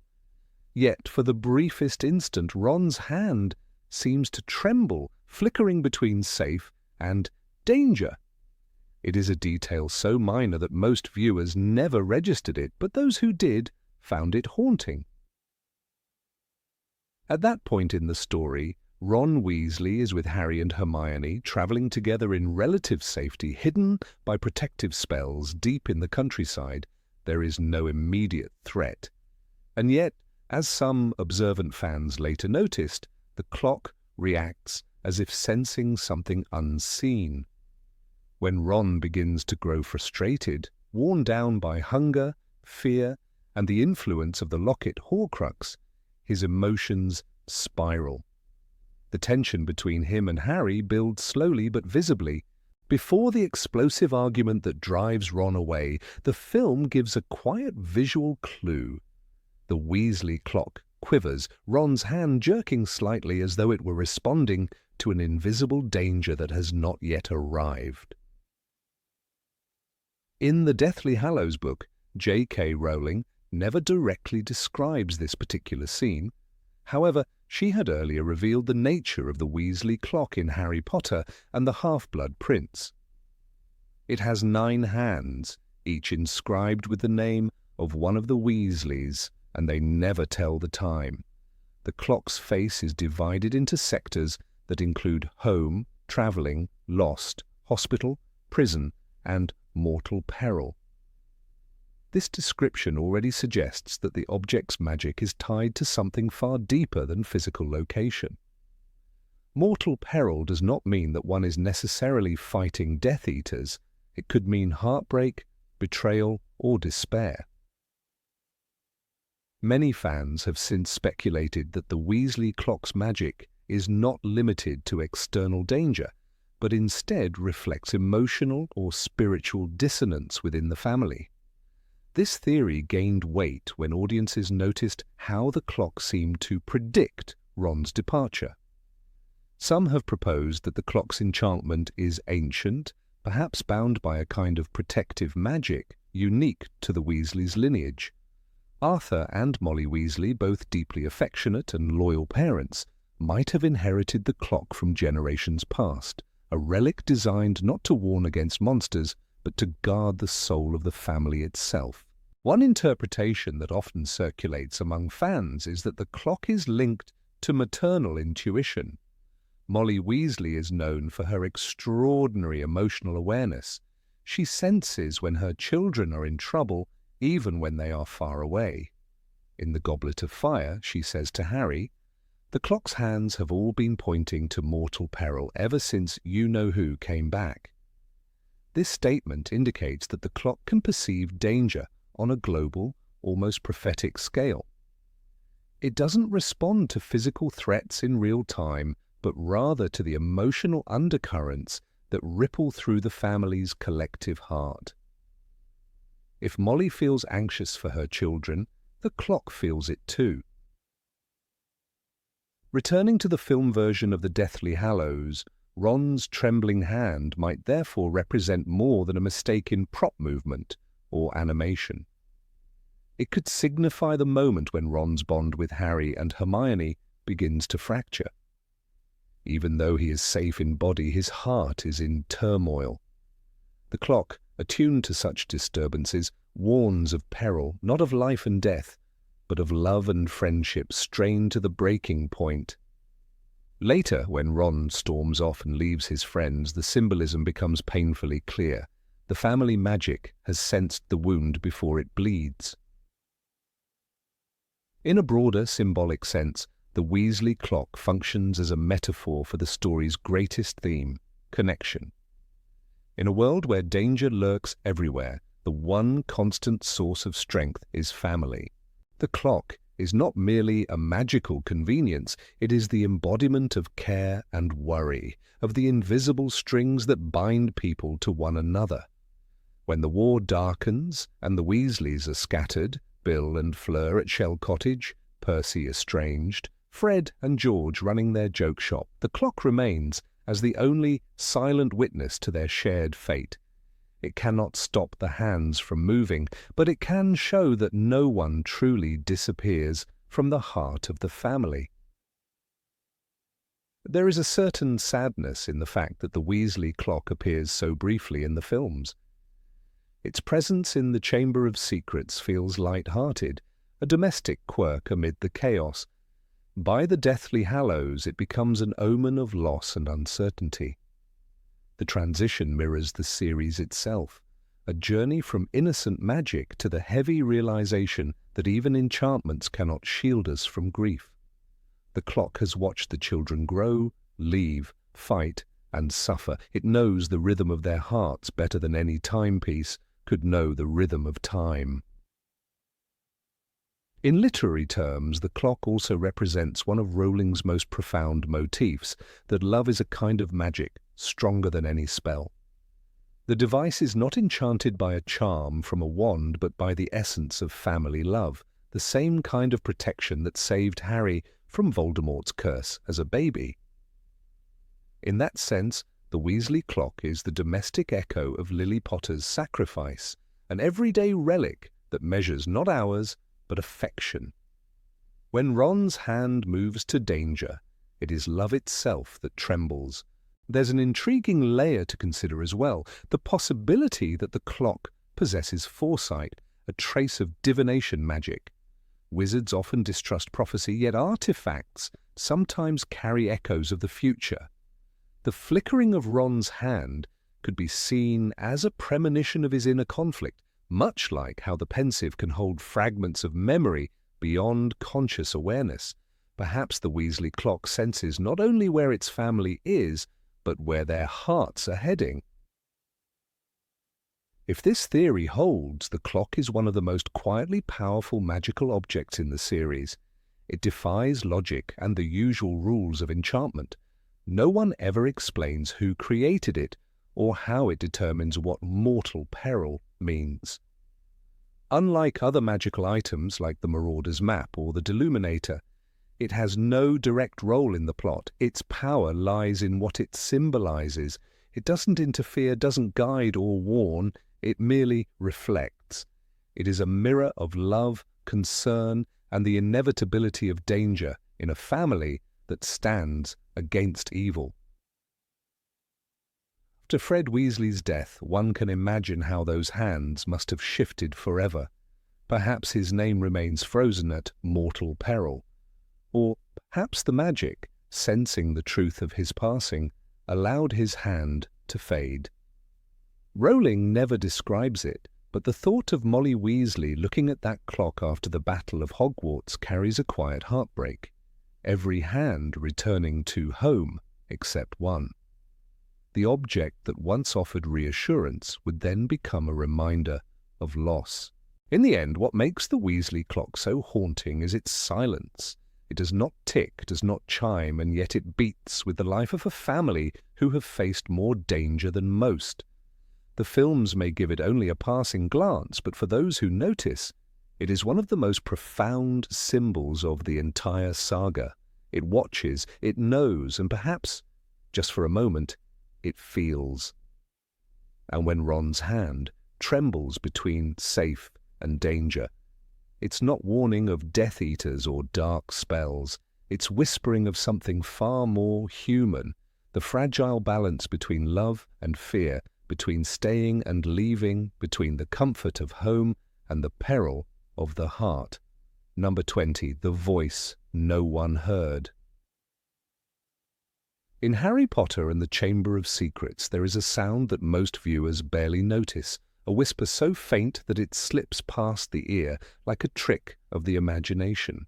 It occurs in the walls of Hogwarts, in those endless, echoing corridors where the torches flicker and the air seems to breathe on its own. Harry hears it first in the evening, walking alone through the castle, a voice that slides like silk between the cracks of stone. Kill! Kill! It's the hiss of the basilisk, the ancient serpent hidden beneath the floors of the school. The moment is terrifying enough, but buried inside it lies something even stranger, a detail that almost no one catches, a sound designed to reach only the most attentive ears. When The Chamber of Secrets was adapted to film, director Chris Columbus and the sound designers faced a challenge: how to make the serpent's whisper both terrifying and believable. The books describe it vividly. He heard it again. Kill. Let me kill you, wrote J.K. Rowling. And in the film, that whisper is not just a voice. It's a layered piece of sound design, built from a blend of human speech, mechanical distortion, and low-frequency rumble that makes the viewer feel it more than hear it. But hidden among those layers is a secret. In several scenes, even when Harry is not alone, the faint whisper can still be heard on the soundtrack. This is not an accident. It's a deliberate choice that reveals more about Harry than any spoken line could. One of the most overlooked moments happens during the corridor scene with Gilderoy Lockhart and Hermione Granger. As Lockhart preens in front of the students, boasting about his bravery, the camera follows Harry's distracted face. While the audience listens to Lockhart's self-praise, a nearly inaudible hiss laces through the air. It's quiet, almost buried beneath the ambient sounds of Hogwarts. But it's there, a soft, elongated whisper forming the word kill. The others continue talking, smiling, oblivious. Only Harry's expression changes slightly, his eyes narrowing as if catching something no one else can. That single moment encapsulates his isolation. He lives between two worlds, the human and the serpentine. The effect becomes even more interesting when one slows down the scene. Fans who have digitally enhanced the audio discovered something haunting. The whisper contains another layer, one that forms the word Harry. It's so faint that even at high volume, it sounds more like a breath than speech, a suggestion of recognition rather than a clear call. Whether this was intentional or not, it transforms the moment. The basilisk is not just whispering random words of violence, it's whispering to him. It knows him. The boy destined to face it is already being called by name. According to interviews from the film's post-production team, the basilisk's voice was created using a combination of animal hisses and human recordings. One of the sound designers, Christopher Boyes, once mentioned that the serpentine whispers were produced by reversing and stretching certain words until they became unrecognizable. "We wanted the voice to sound ancient, like something buried in stone," he explained. "It's more felt than heard." The subtle inclusion of Harry's name, however, was never officially confirmed.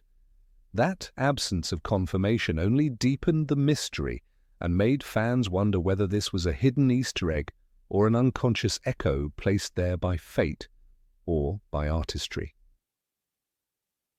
In the book, Rowling made it clear that only Harry could hear the basilisk because of his ability to speak Parseltongue. Dumbledore later tells him, "You can speak Parseltongue, Harry, you can talk to snakes." This gift, or curse, sets him apart, linking him to Voldemort's dark powers. Yet in the film adaptation, the filmmakers took that concept further. By allowing the audience to faintly hear what Harry hears, they bring viewers into his experience, bridging the gap between perception and madness. It's not that others are deaf to the sound, it's that we, the audience, become as haunted as Harry. We hear the ghost in the walls, and for a moment we understand what it means to be marked by something beyond comprehension. The whisper appears again later in the library sequence, just before Hermione is attacked. While Harry and Ron investigate, there's a split second when the camera pans across the shelves and a shadow passes through the light. Beneath the rustle of pages, a hiss murmurs, this time softer, drawn out, less a command, and more a sigh. When slowed down, that same ghostly syllable, Harry, can be detected again. It's almost poetic, the monster hidden beneath the castle, already fixated on its future enemy. The snake, bound by orders from the heir of Slytherin, senses the boy who carries the fragment of that same master's soul. The sound becomes a form of recognition, an echo of the connection that will define Harry's fate. The eerie brilliance of this auditory illusion lies in how it mirrors Harry's growing awareness of his link to Voldemort. Throughout the series, sound often represents the unseen bond between them. The hiss in Chamber of Secrets foreshadows the later connection of thoughts and dreams. In Order of the Phoenix, he hears the snake attacking Mr. Weasley as if through his own eyes. It was as though something was rising inside him, a serpent, coiling, ready to strike. The whisper that calls his name in Chamber of Secrets is the seed of that shared consciousness. It's not only a horror element, it's prophecy in sound. When analysed as a piece of filmmaking, the decision to let the whisper bleed into scenes with multiple characters is a stroke of genius. It plays on the idea that some forms of communication exist beneath awareness. The audience becomes complicit in Harry's secret. We hear what others can't, and that makes us uneasy. There's something primal about it, like hearing your name in a dream. The basilisk's voice is both external and internal. It crawls under the skin, travelling through stone, pipes and minds. It's as if Hogwarts itself were speaking, channeling the voice of a creature that has been sleeping beneath it for centuries. Many fans have debated whether this sound could symbolically represent the castle's living memory. The walls of Hogwarts are described as enchanted, full of portraits that whisper, staircases that move, and rooms that appear and vanish. Rowling wrote, "Hogwarts is a stronghold of ancient magic." In that sense, the basilisk's whisper is more than a literal snake. It's the dark side of that magic, the voice of history itself, slithering out of the cracks. By calling Harry's name, it recognizes not just a person, but a lineage, the boy carrying the remnants of Tom Riddle's soul, the heir who is not an heir. Technically, the inclusion of this whisper adds layers to the film's soundscape. The mix of reverb and low-frequency distortion creates a sensation of distance, as if the voice is coming from every direction at once. When played on a surround system, it shifts between speakers like a ghost moving through space. This design was deliberate. The sound engineers intended for the whisper to move, to travel along the walls the same way it does in the story. It's auditory world-building, an invisible presence guiding the audience through the mystery before the truth is revealed. In a film where the monster is unseen for most of its runtime, sound becomes its shape. For attentive viewers, that hidden Harry in the whisper serves as a haunting foreshadowing. It's not the sort of detail meant to be consciously noticed. Instead, it lingers in the subconscious, planting unease. When Harry finally faces Tom Riddle and the basilisk in the chamber itself, the echo of that earlier whisper returns, this time in full force. The serpent hisses and strikes, and Riddle says, "Speak to me, Slytherin, greatest of the Hogwarts Four." The ancient door opens, and what was once just a sound becomes flesh. That moment connects the auditory haunting of the earlier scenes to the physical horror of the finale. The whisper becomes prophecy fulfilled. Some film analysts have even suggested that the whisper of Harry's name reflects the duality of his soul. Because Voldemort's fragment lives inside him, the basilisk instinctively recognizes him as kin. It calls his name not out of malice, but out of recognition, a twisted echo of family. When Harry later learns about the Horcrux connection, the audience can retrospectively understand why the snake's voice seemed personal. "Voldemort put a bit of himself in me?" Harry asks in Deathly Hallows. The whisper had been saying it all along. It had been calling him one of its own. This hidden audio detail also represents the artistry of adaptation. The filmmakers did not just transfer words from page to screen, they found ways to translate emotion and symbolism through sound. The basilisk's whisper functions like a visual motif you can't see. It weaves through the film, uniting separate moments into a pattern of tension and revelation. By embedding Harry's name inside it, the sound team turned a piece of horror into something intimate, something that speaks directly to identity and fate. Even after decades, this small detail continues to fascinate. Some fans claim to hear it clearly, others say it's imagination. But that uncertainty is what makes it powerful. Like magic itself, thrives on the thin line between what's real and what's believed. In the Chamber of Secrets, the scariest thing isn't the monster in the dark, it's the whisper in the wall that seems to know your name. And somewhere beneath the castle, in that endless silence between stones, the serpent still breathes. Kill. Harry. Number 21, the phoenix that always appears. Throughout the Harry Potter films, there exists a subtle but powerful symbol that many viewers overlook. The phoenix. It is not simply the magnificent bird named Fawkes who saves Harry in the Chamber of Secrets or flies away with Dumbledore in the Order of the Phoenix. The creature appears in one form or another every time Albus Dumbledore steps into the frame. Whether through the shimmer of a feather, a carving, a painted emblem, or the haunting sound of distant wings, the phoenix becomes an invisible companion, a visual echo of Dumbledore's soul. The pattern is so consistent, so carefully woven into the fabric of the films that it seems almost deliberate, a quiet message from the filmmakers about who Dumbledore truly is.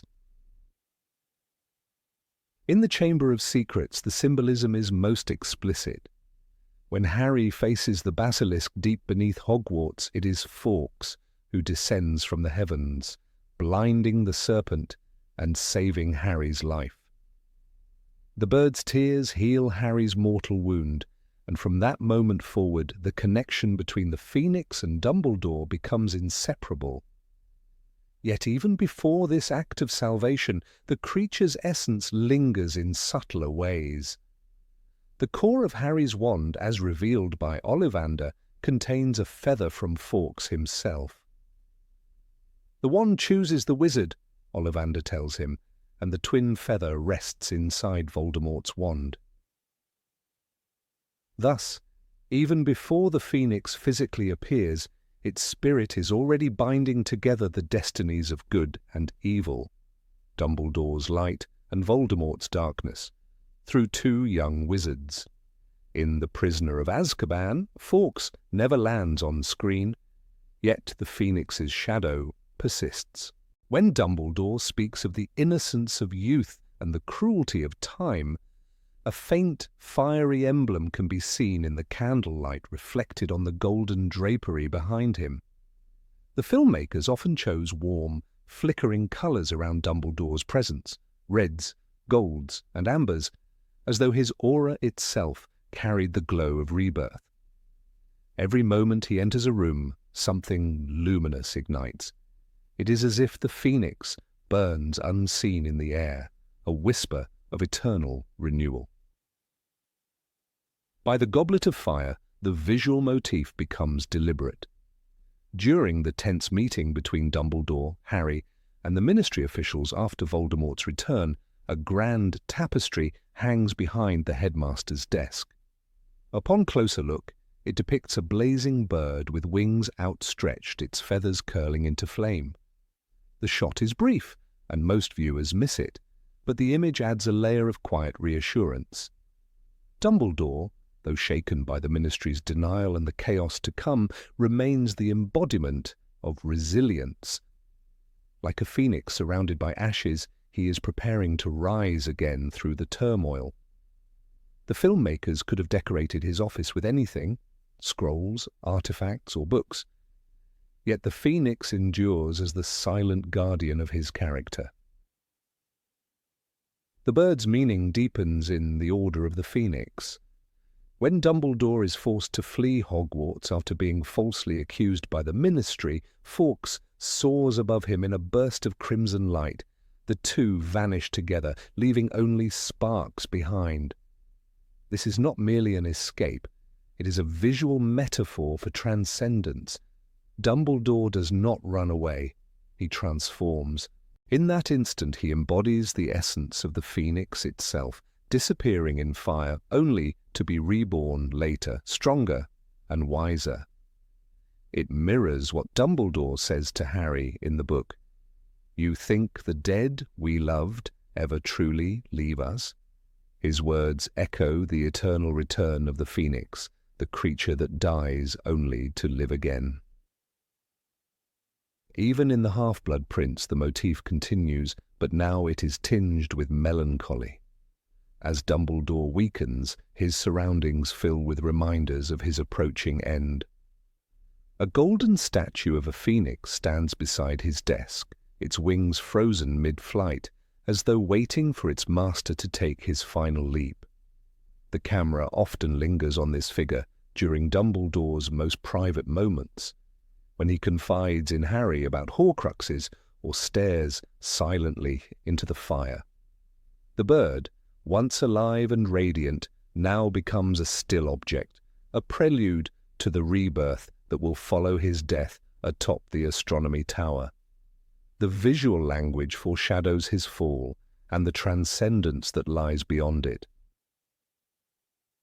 When Dumbledore dies at the end of the Half-Blood Prince, there is no phoenix in sight, yet its absence is felt more than ever. As his body falls, the camera turns toward the night sky, where streaks of fiery light shoot upward from the wands of the mourning students. It is as though the spirit of Fawkes, of rebirth, of light, spreads among them. The phoenix no longer belongs to one man. It becomes the symbol of collective resistance. The order that bears its name now carries the flame forward. Dumbledore's rebirth is not physical but moral, living on in those who continue his work. In the books, J.K. Rowling herself reinforces this symbolism through language. Phoenixes burst into flame when it is time for them to die and are reborn from the ashes, Dumbledore tells Harry in the Chamber of Secrets. His tone is calm, almost prophetic, and readers later realize he is not merely describing the bird, he is describing himself. Dumbledore's choices, his mistakes, his confessions to Harry in the afterlife, all mirror the Phoenix's cycle. He dies, yet he returns in spirit, guiding Harry in the final moments of the Deathly Hallows. Rowling plants these parallels carefully, making Dumbledore's character inseparable from the myth of eternal renewal. There is also a deeper irony. The phoenix, a creature of resurrection, serves a man haunted by guilt. Dumbledore's life is built on loss. His sister Ariana, his fractured relationship with Grindelwald, the many students he could not save. The phoenix is not just a companion, it is a constant reminder that redemption is possible. When Fawkes heals Harry's wound in the Chamber of Secrets, he is also healing his master's heart. Through the boy's survival, Dumbledore finds a fragment of forgiveness for his own past. This is why the bird's presence never fades from his side. It is his penance and his hope intertwined. The symbolism extends beyond Dumbledore himself. Each time the phoenix reappears, something in Harry's world changes. After Fawkes saves him, Harry's understanding of loyalty and faith deepens. After Dumbledore's departure in The Order of the Phoenix, Harry steps into leadership, taking on the mantle of the one who must rise from loss. In the Deathly Hallows, when Dumbledore meets Harry in the white expanse of King's Cross, his words echo the ancient myth once again. Do not pity the dead, Harry, pity the living, and above all, those who live without love. The phoenix, though unseen, hovers between them, the symbol of love reborn after suffering. What makes the phoenix motif truly brilliant is how it evolves from literal to spiritual. In early films, Fawkes is tangible, a majestic creature with feathers of fire. By the later ones, the bird becomes an idea, a reflection in Dumbledore's eyes, a sculpture, a flicker of light. The filmmakers mirror the arc of Dumbledore himself. The man of action transforms into a man of wisdom, his body fading but his spirit enduring. Even in The Deathly Hallows, Part 2, when Dumbledore appears in Harry's vision, the air around him glows with the same soft gold that once surrounded his office. The phoenix has transcended form. It has become light itself. Fans who rewatch the films with this in mind begin to see the pattern everywhere. The Phoenix is painted into the tapestries of Hogwarts, carved into Dumbledore's wand rest, reflected in his glasses during moments of revelation. When he stands by the Mirror of Erised, or looks into the pensive, the flame behind him flickers in the same rhythm as Fawkes's wings. It is almost as though the bird exists not in reality but within Dumbledore's soul, a spiritual echo that the world around him can perceive only in fragments. The artistic choice to embed the Phoenix into the visual storytelling transforms Dumbledore's character from mentor to myth. He is not merely wise, he is elemental, a force of rebirth that guides others toward light. His death no longer feels like tragedy, but like metamorphosis. The bird's image, glowing softly on his desk or hidden in the folds of his robes, whispers a message that transcends the story. The end is never truly the end. In every fire there is a beginning. Perhaps that is why the order that fights Voldemort bears the Phoenix's name. The symbol was never about Dumbledore alone. It was about what he represented, the courage to burn away the old and rise anew. From Harry's grief to the final victory over darkness, the Phoenix's flame burns quietly in the background of every triumph. The films, with their careful placement of the bird's imagery, remind us that even when hope seems to vanish, something golden still waits beneath the ashes. And so, when Dumbledore disappears from his office in the Order of the Phoenix, engulfed in a burst of fire alongside his faithful bird, it is not just an escape. It is a promise. The Phoenix does not fly away to end a chapter. It flies to begin another. The same promise lingers in every flicker of candlelight in Hogwarts, in every reflection of gold across the stone walls. The bird has not left because Dumbledore has not truly left. His soul, like the Phoenix, continues to rise again and again through those who carry his light forward. Number 22. The Invisible Bench in Hogsmeade. When the snow falls in Hogsmeade, the world of Harry Potter and the Prisoner of Azkaban transforms into something hauntingly beautiful. Quiet streets dusted with white, plumes of smoke curling from the chimneys of the Three Broomsticks, and students huddled together in scarves and laughter. It's one of the most atmospheric scenes in the entire saga. But among the laughter and the swirling snow, there's one small, almost invisible detail that slips past most eyes: a bench.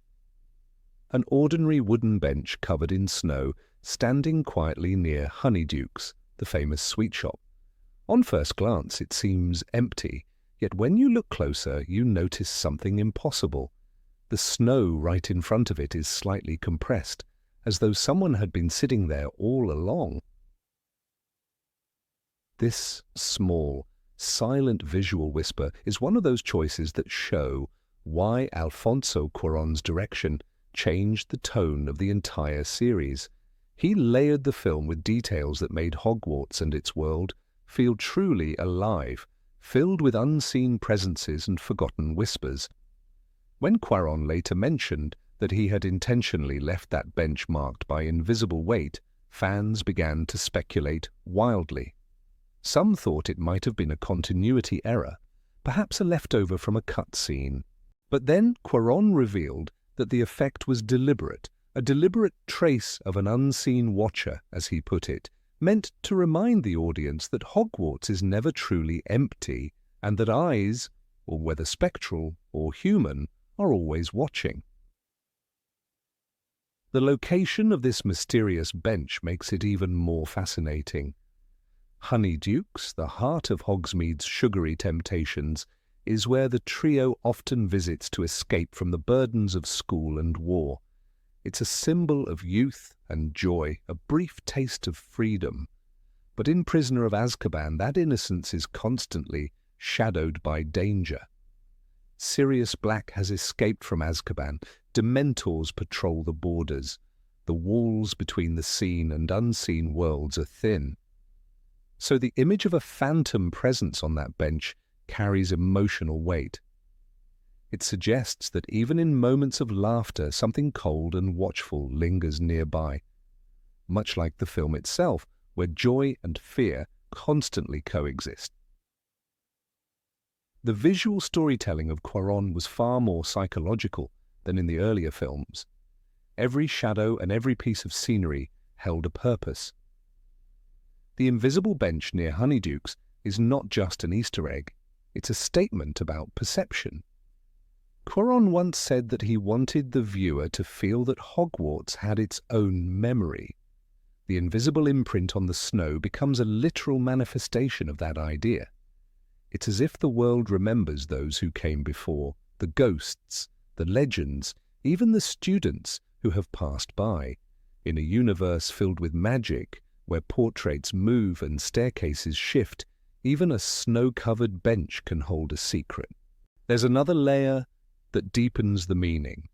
During that same Hogsmeade visit, Harry is actually invisible. He's under his father's invisibility cloak, sneaking through the village without permission. In one sequence, he hides from teachers and even throws a snowball at Draco Malfoy while unseen. This connection between invisibility and the snowy village might explain Cuarón's decision. Perhaps the invisible figure by the bench is not symbolic at all. Perhaps it is Harry himself, represented metaphorically in an earlier shot, a subtle visual foreshadowing. The snow pressed down by unseen weight mirrors the snow displaced by Harry's footsteps later on. The director's attention to symbolic continuity is what gives Prisoner of Azkaban its mysterious emotional depth. In the Prisoner of Azkaban book, J.K. Rowling writes of Harry's first trip to Hogsmeade with longing. He had never seen anything so wonderful. The little village of Hogsmeade looked like a Christmas card, the thatched cottages and shops covered in snow, the warm light spilling out onto the street. The film captures this exact feeling, but Cuarón adds something Rowling did not describe, a quiet melancholy.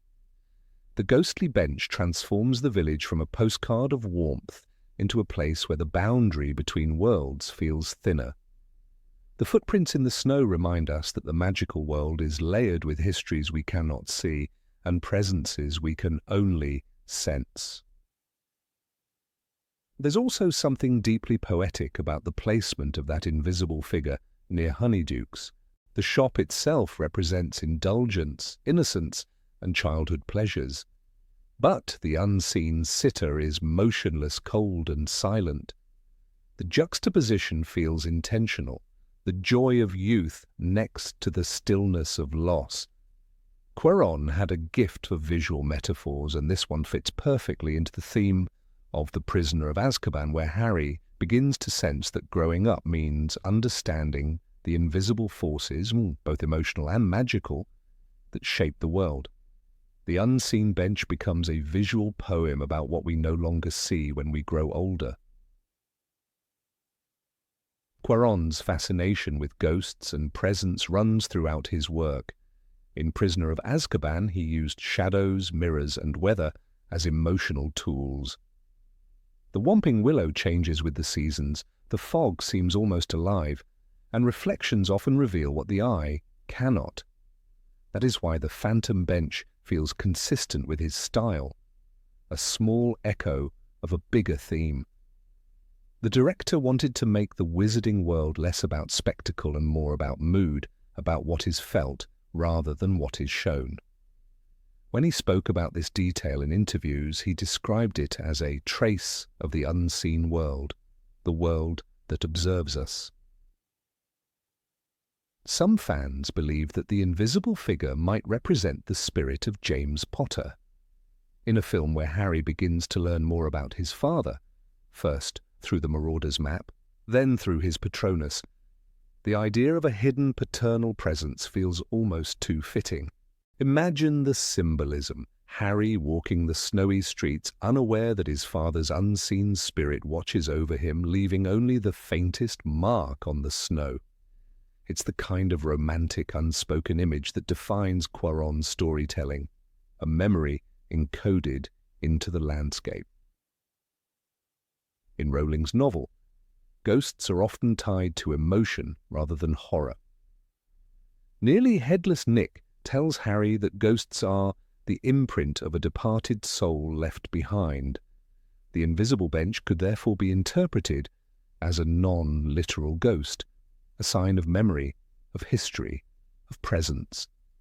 Hogsmeade, being one of the oldest wizarding villages, would naturally carry such echoes. Quaron's small visual cue serves as a cinematic reminder of Rowling's own world-building philosophy, that magic leaves marks. Even when unseen, it changes the world's texture. Another theory proposed by sharp-eyed fans connects the bench to the Marauder's map itself. The map shows every person in Hogwarts, living or dead, visible or hidden, labelled by name. Perhaps the invisible presence is a nod to that idea, that even if we cannot see someone, the magical world records their existence. The snow pressed down becomes a three-dimensional version of the map's footprints. In this reading, the film subtly translates a textual concept into a visual one, reminding viewers that in the wizarding world, no one is ever truly unseen. There's also a more chilling interpretation. Some viewers have speculated that the invisible sitter is not Harry or James, but a Dementor's trace, a cold spirit that had briefly lingered in Hogsmeade. It's unlikely, yet the idea aligns eerily well with the tone of that film. The Dementors are omnipresent. Their influence seeps into every corner of the story. Even a peaceful scene might carry their shadow. The pressed snow could be a sign of absence, a memory of cold where something unnatural once stood. Quaron loved these kinds of interpretive ambiguities. He once said, "Magic should feel mysterious, not explained." What makes this tiny cinematic decision so memorable is how it changes our experience upon re-watching. The next time one sees that moment, the trio walking past the empty bench, the faint marks on the snow, it becomes impossible not to feel a shiver. It's as though the film itself is aware of us, inviting us to look closer, to notice what we usually ignore. The world of Harry Potter has always thrived on hidden meanings. Passwords behind portraits, moving staircases, invisible maps. And the Phantom Bench fits perfectly into this tradition of concealed magic. Quaron's adaptation of The Prisoner of Azkaban marked the first time the series truly matured. The invisible bench, though silent, is a symbol of that transformation. It represents the unseen complexities beneath the surface of childhood adventure. By the time Harry notices the footprints in the snow later in the film, his own footprints as he moves under the invisibility cloak, the audience subconsciously recalls that earlier bench. The motif connects the innocence of wonder with the burden of secrets, tying the visual language of the film together in one quiet, ghostly image. In retrospect, that forgotten corner of Hogsmeade captures everything that makes the wizarding world so timeless. It's not the grand spells or duels that haunt us, but the little mysteries, the faint signs that something magical still breathes just beyond sight.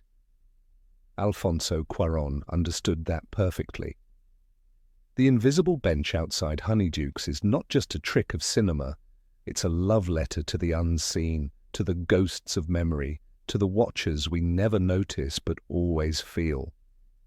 And in that single, snowy moment, the world of Harry Potter becomes more real than ever, and because, like the pressed snow by the empty bench, magic always leaves its mark. Number 23, Hermione's book with a hidden inscription. In Harry Potter and the Half-Blood Prince, there's a moment that most viewers would consider unimportant. Hermione Granger sitting in the common room, her face half buried in yet another book. To the casual eye, it's just another image of Hogwarts' most dedicated student doing what she always does, reading. But for those who pause the frame or watch the film in high definition, a small inscription can be seen on the book's cover, barely visible under the dim candlelight. It reads in Latin, Sapientia et virtus. Translated, it means wisdom and virtue. The phrase appears simple, but it carries a weight of meaning that connects Hermione to something far deeper than her surface identity as a Gryffindor. The book she holds is titled Advanced Spellcasting, or, in the British edition of the film, The Essential Book of Spells Level 6. It is not a prop randomly chosen to fill the scene. The film's art department designed it meticulously, complete with handwritten notes, worn pages, and the faint Latin motto embossed into the leather. Most fans never noticed it. Yet those who did began to ask why that particular phrase was chosen and why the camera lingered just long enough for it to be visible. The words Sapientia et virtus have a direct connection to the Hogwarts House of Ravenclaw. In several official companion books and on the Pottermore website, the Ravenclaw crest bears the motto, "Wit beyond measure is man's greatest treasure," but the older Latin inscription found in concept art and unused designs for the films reads Sapientia et virtus. It summarizes Rowena Ravenclaw's ideals perfectly, that intelligence must always be paired with moral strength. Knowledge without virtue, after all, can easily become arrogance or cruelty. Hermione embodies this tension throughout the entire series. Though she is sorted into Gryffindor, she constantly exhibits traits that would make her an ideal Ravenclaw: her analytical mind, her love for books, her logical reasoning, and her thirst for knowledge. When the Sorting Hat debates her placement, J.K. Rowling gives us a subtle hint of this internal conflict. In Harry Potter and the Philosopher's Stone, the Hat tells Harry, "You could be great, you know, it's all here in your head." In that same moment, the Hat also whispers to Hermione, though we never hear its words. Rowling later revealed in an interview that Hermione was a hat stall, a student for whom the Hat took nearly 4 minutes to decide between two houses, Gryffindor and Ravenclaw. This makes the Latin inscription more than just an aesthetic flourish. It becomes a deliberate symbol. By giving Hermione a book labelled with Sapientia et Virtus, the filmmakers were subtly acknowledging her dual nature, the bravery of a Gryffindor guided by the intellect of a Ravenclaw. It is as if the art department left a secret message to fans. Hermione's mind and heart are in perfect balance, embodying both wisdom and virtue. There's also a thematic echo between the motto and the central conflict of the Half-Blood Prince. The book's title itself, referring to Snape's old textbook filled with dark annotations, is a study in how knowledge can be used for both good and evil. Hermione disapproves of Harry's fascination with the mysterious textbook, calling it cheating and warning that following anonymous instructions could be dangerous. Her disapproval is not merely jealousy, it reflects her belief that knowledge without moral guidance, without virtue, can corrupt. In this light, her own book becomes an opposite mirror to Snape's. The visual contrast between the two books is striking. Snape's old potions book is scarred, ink-stained, and written over with dangerous spells like Sectum Sempra. It represents the reckless pursuit of mastery. Hermione's book, neat and inscribed with Sapientia et Virtus, stands for disciplined study and ethical wisdom. The two objects symbolize two philosophies of learning: the dangerous seduction of unchecked intellect versus the disciplined harmony of reason and conscience. That opposition forms the emotional heart of the film. When Harry uses the Half-Blood Prince's book to excel in class, Hermione's frustration isn't rooted in competitiveness, it's rooted in fear. She knows, perhaps instinctively, what kind of danger comes from brilliance untempered by ethics. Her character constantly demonstrates that wisdom must serve virtue. Even when she breaks rules, she does so for reasons of conscience, to protect her friends, to fight injustice, or to preserve truth. The Latin motto, chosen so carefully, thus serves as a hidden thesis for Hermione's role in the story. Wisdom and virtue are not just academic ideals, they are her compass. They define her choices when logic alone would fail. When she erases her parents' memories to protect them, it is both an act of intellectual precision and moral anguish. When she chooses to follow Harry into danger rather than remain safe at Hogwarts, she lives out the union of courage and intellect, the essence of both Gryffindor and Ravenclaw. Film designer Mirror of Erised once mentioned in an interview that the props team treated every object in the films as part of a larger symbolic language. Nothing, she said, was just decoration. They designed Hermione's bookshelves, her quills, and even the texture of her parchment to reflect her character's growth. That detail about sapientia et virtus fits perfectly into this philosophy. It's a message the filmmakers left for the attentive viewer, a quiet nod to the kind of audience who, like Hermione herself, looks deeper and questions everything. There's an almost poetic irony in the fact that Hermione, who was nearly placed in Ravenclaw, ends up carrying the house's motto with her throughout one of the darkest stories in the series. It suggests that the Sorting Hat's decision was not a rejection of her intellect, but a challenge to prove that wisdom alone is not enough, that courage is what gives knowledge meaning. Dumbledore himself echoes this lesson when he tells the students, "It is our choices, Harry, that show what we truly are, far more than our abilities." Hermione's book is a visual echo of that line. Some fans have speculated that this hidden inscription also represents Hermione's secret kinship with Luna Lovegood. Though Luna is openly a Ravenclaw, she shares with Hermione the same moral clarity and devotion to truth, albeit expressed through different lenses. Luna's wisdom is intuitive and spiritual. Hermione's is rational and disciplined. Together they form two halves of what Ravenclaw's founder might have called complete knowledge. The filmmakers' inclusion of sapientia et virtus bridges that symbolic divide. In one particular scene, when Hermione closes her book and looks toward Harry and Ron, discussing the Half-Blood Prince, the Latin words flash briefly before disappearing into shadow. The light catches the gold lettering just long enough to be visible, as if the film itself is whispering the phrase to the audience. In a story filled with loud magic and dramatic battles, this tiny moment feels intimate, a secret only the observant can share. The phrase also resonates with the larger mythology of Hogwarts itself. In the lore surrounding the founding of the school, each house was meant to represent a distinct aspect of human greatness, bravery, wisdom, loyalty, and ambition.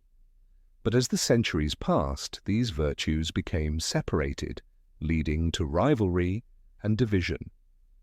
Hermione's book, carrying Ravenclaw's motto into a Gryffindor's hands, can be seen as a symbolic healing of that old rift.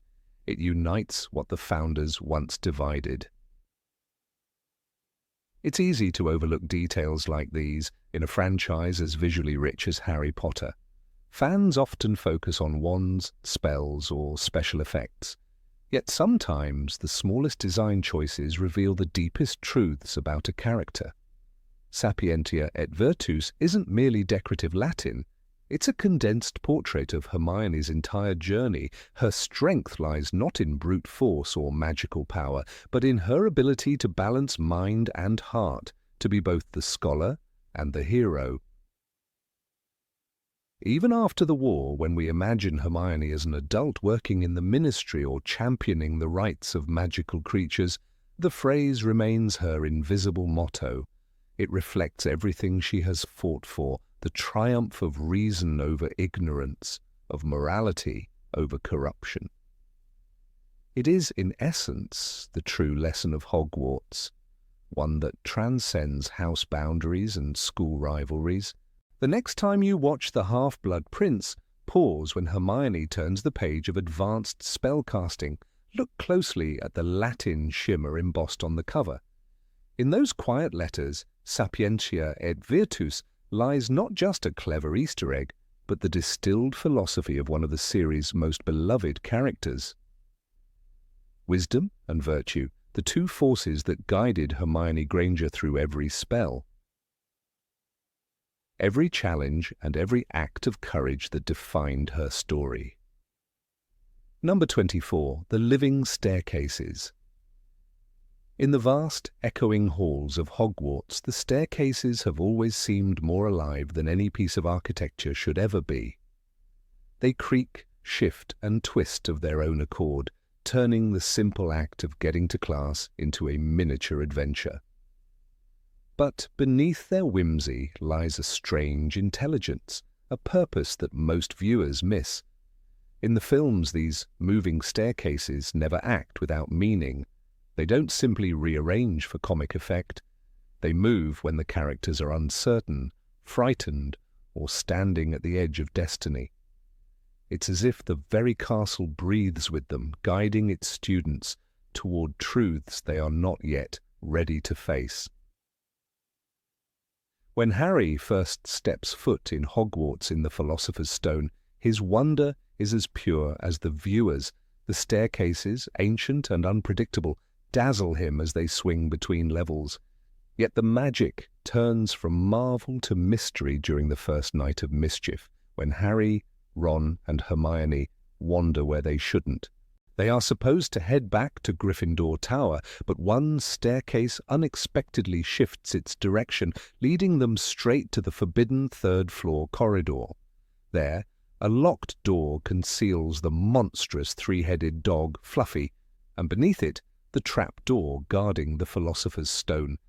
It seems accidental at first, a mere trick of the castle's chaos. But upon a closer look, the movement feels deliberate, almost sentient, as though the staircases themselves wanted them to discover what Dumbledore was hiding. J.K. Rowling once wrote that, "Hogwarts is alive." In that simple phrase lies the key to understanding the behavior of its staircases. The castle reacts to emotions, intentions, even fear. When the trio is uncertain, the staircases don't just lead them astray, they lead them toward revelation. The film adaptation captures this subtly. The shadows deepen as the steps move, the torches flicker, and the children's faces shift from excitement to dread. What the audience experiences is not randomness, but the manifestation of the castle's consciousness. The staircases become a mirror of their state of mind, shifting when their courage wavers, stilling when they accept their path. By the time the Chamber of Secrets unfolds, Hogwarts has become less a school and more a living labyrinth. The atmosphere darkens and the staircases reflect it. They seem to move more erratically, as if anxious. When Harry and Ron flee from Argus Filch after sneaking out at night, the camera catches the moment a staircase turns just as they sprint across it. Instead of saving them, it drives them closer toward danger, forcing them into the wrong hallway where they nearly collide with Mrs. Norris, Filch's beloved cat. It's a moment charged with irony. The castle itself seems to test their nerve. The movement of the stairs feels less mischievous now and more judgmental, almost like the castle is watching, weighing their actions. This recurring motif suggests that Hogwarts doesn't merely house its students, it evaluates them. In the Chamber of Secrets, Harry's growing doubts about his place in the wizarding world parallel the instability of the staircases. He begins to fear the voice whispering through the walls, the one only he can hear. The castle, too, begins to feel hostile, its passageways unfamiliar. The same steps that once lifted him to the Gryffindor common room now seem to turn against him, carrying him towards secrets he does not want to uncover. When he finally discovers Tom Riddle's diary, the pattern becomes clearer. Every change in the castle's architecture mirrors a shift within Harry himself. The cinematography reinforces this. The stairs groan and swing during moments of emotional turmoil, while scenes of calm, the Great Hall, the library, remain architecturally still. The director seems to use Hogwarts itself as a barometer for Harry's mind. When fear and doubt consume him, the environment grows restless, rearranging itself in sympathy. This correlation transforms the staircases from magical curiosities into psychological instruments. They are not just moving wood and stone, they are symbols of choice and consequence. By The Prisoner of Azkaban, the tone of the films deepens, and so does the relationship between the students and their surroundings. The staircases appear less playful, their movements slower, more deliberate. This time, the castle feels watchful, protective even. When Harry walks alone at night, clutching the Marauder's map, the stairs shift just enough to keep him hidden from Snape. It's as though the castle itself recognizes his need to stay unseen. Hogwarts, once mischievous, now acts as guardian. The sentience of the staircases becomes undeniable. They no longer exist merely to confuse but to preserve, to defend the child who carries its destiny. There is an especially revealing moment in the Goblet of Fire. After Harry's name is drawn from the goblet, the camera lingers on him as he ascends one of the grand staircases. The lights dim, and for a fleeting second, the stairs seem to hesitate before moving, as though uncertain where to take him. Then slowly they guide him not to Gryffindor Tower, but toward Dumbledore's office. There is no reason for the stairs to do this, except one. It is time for Harry to face a truth larger than himself. The castle, aware of his turmoil, carries him there. This moment might escape a casual viewer, yet it reveals something profound. Hogwarts, as a living entity, knows its students' hearts better than they do.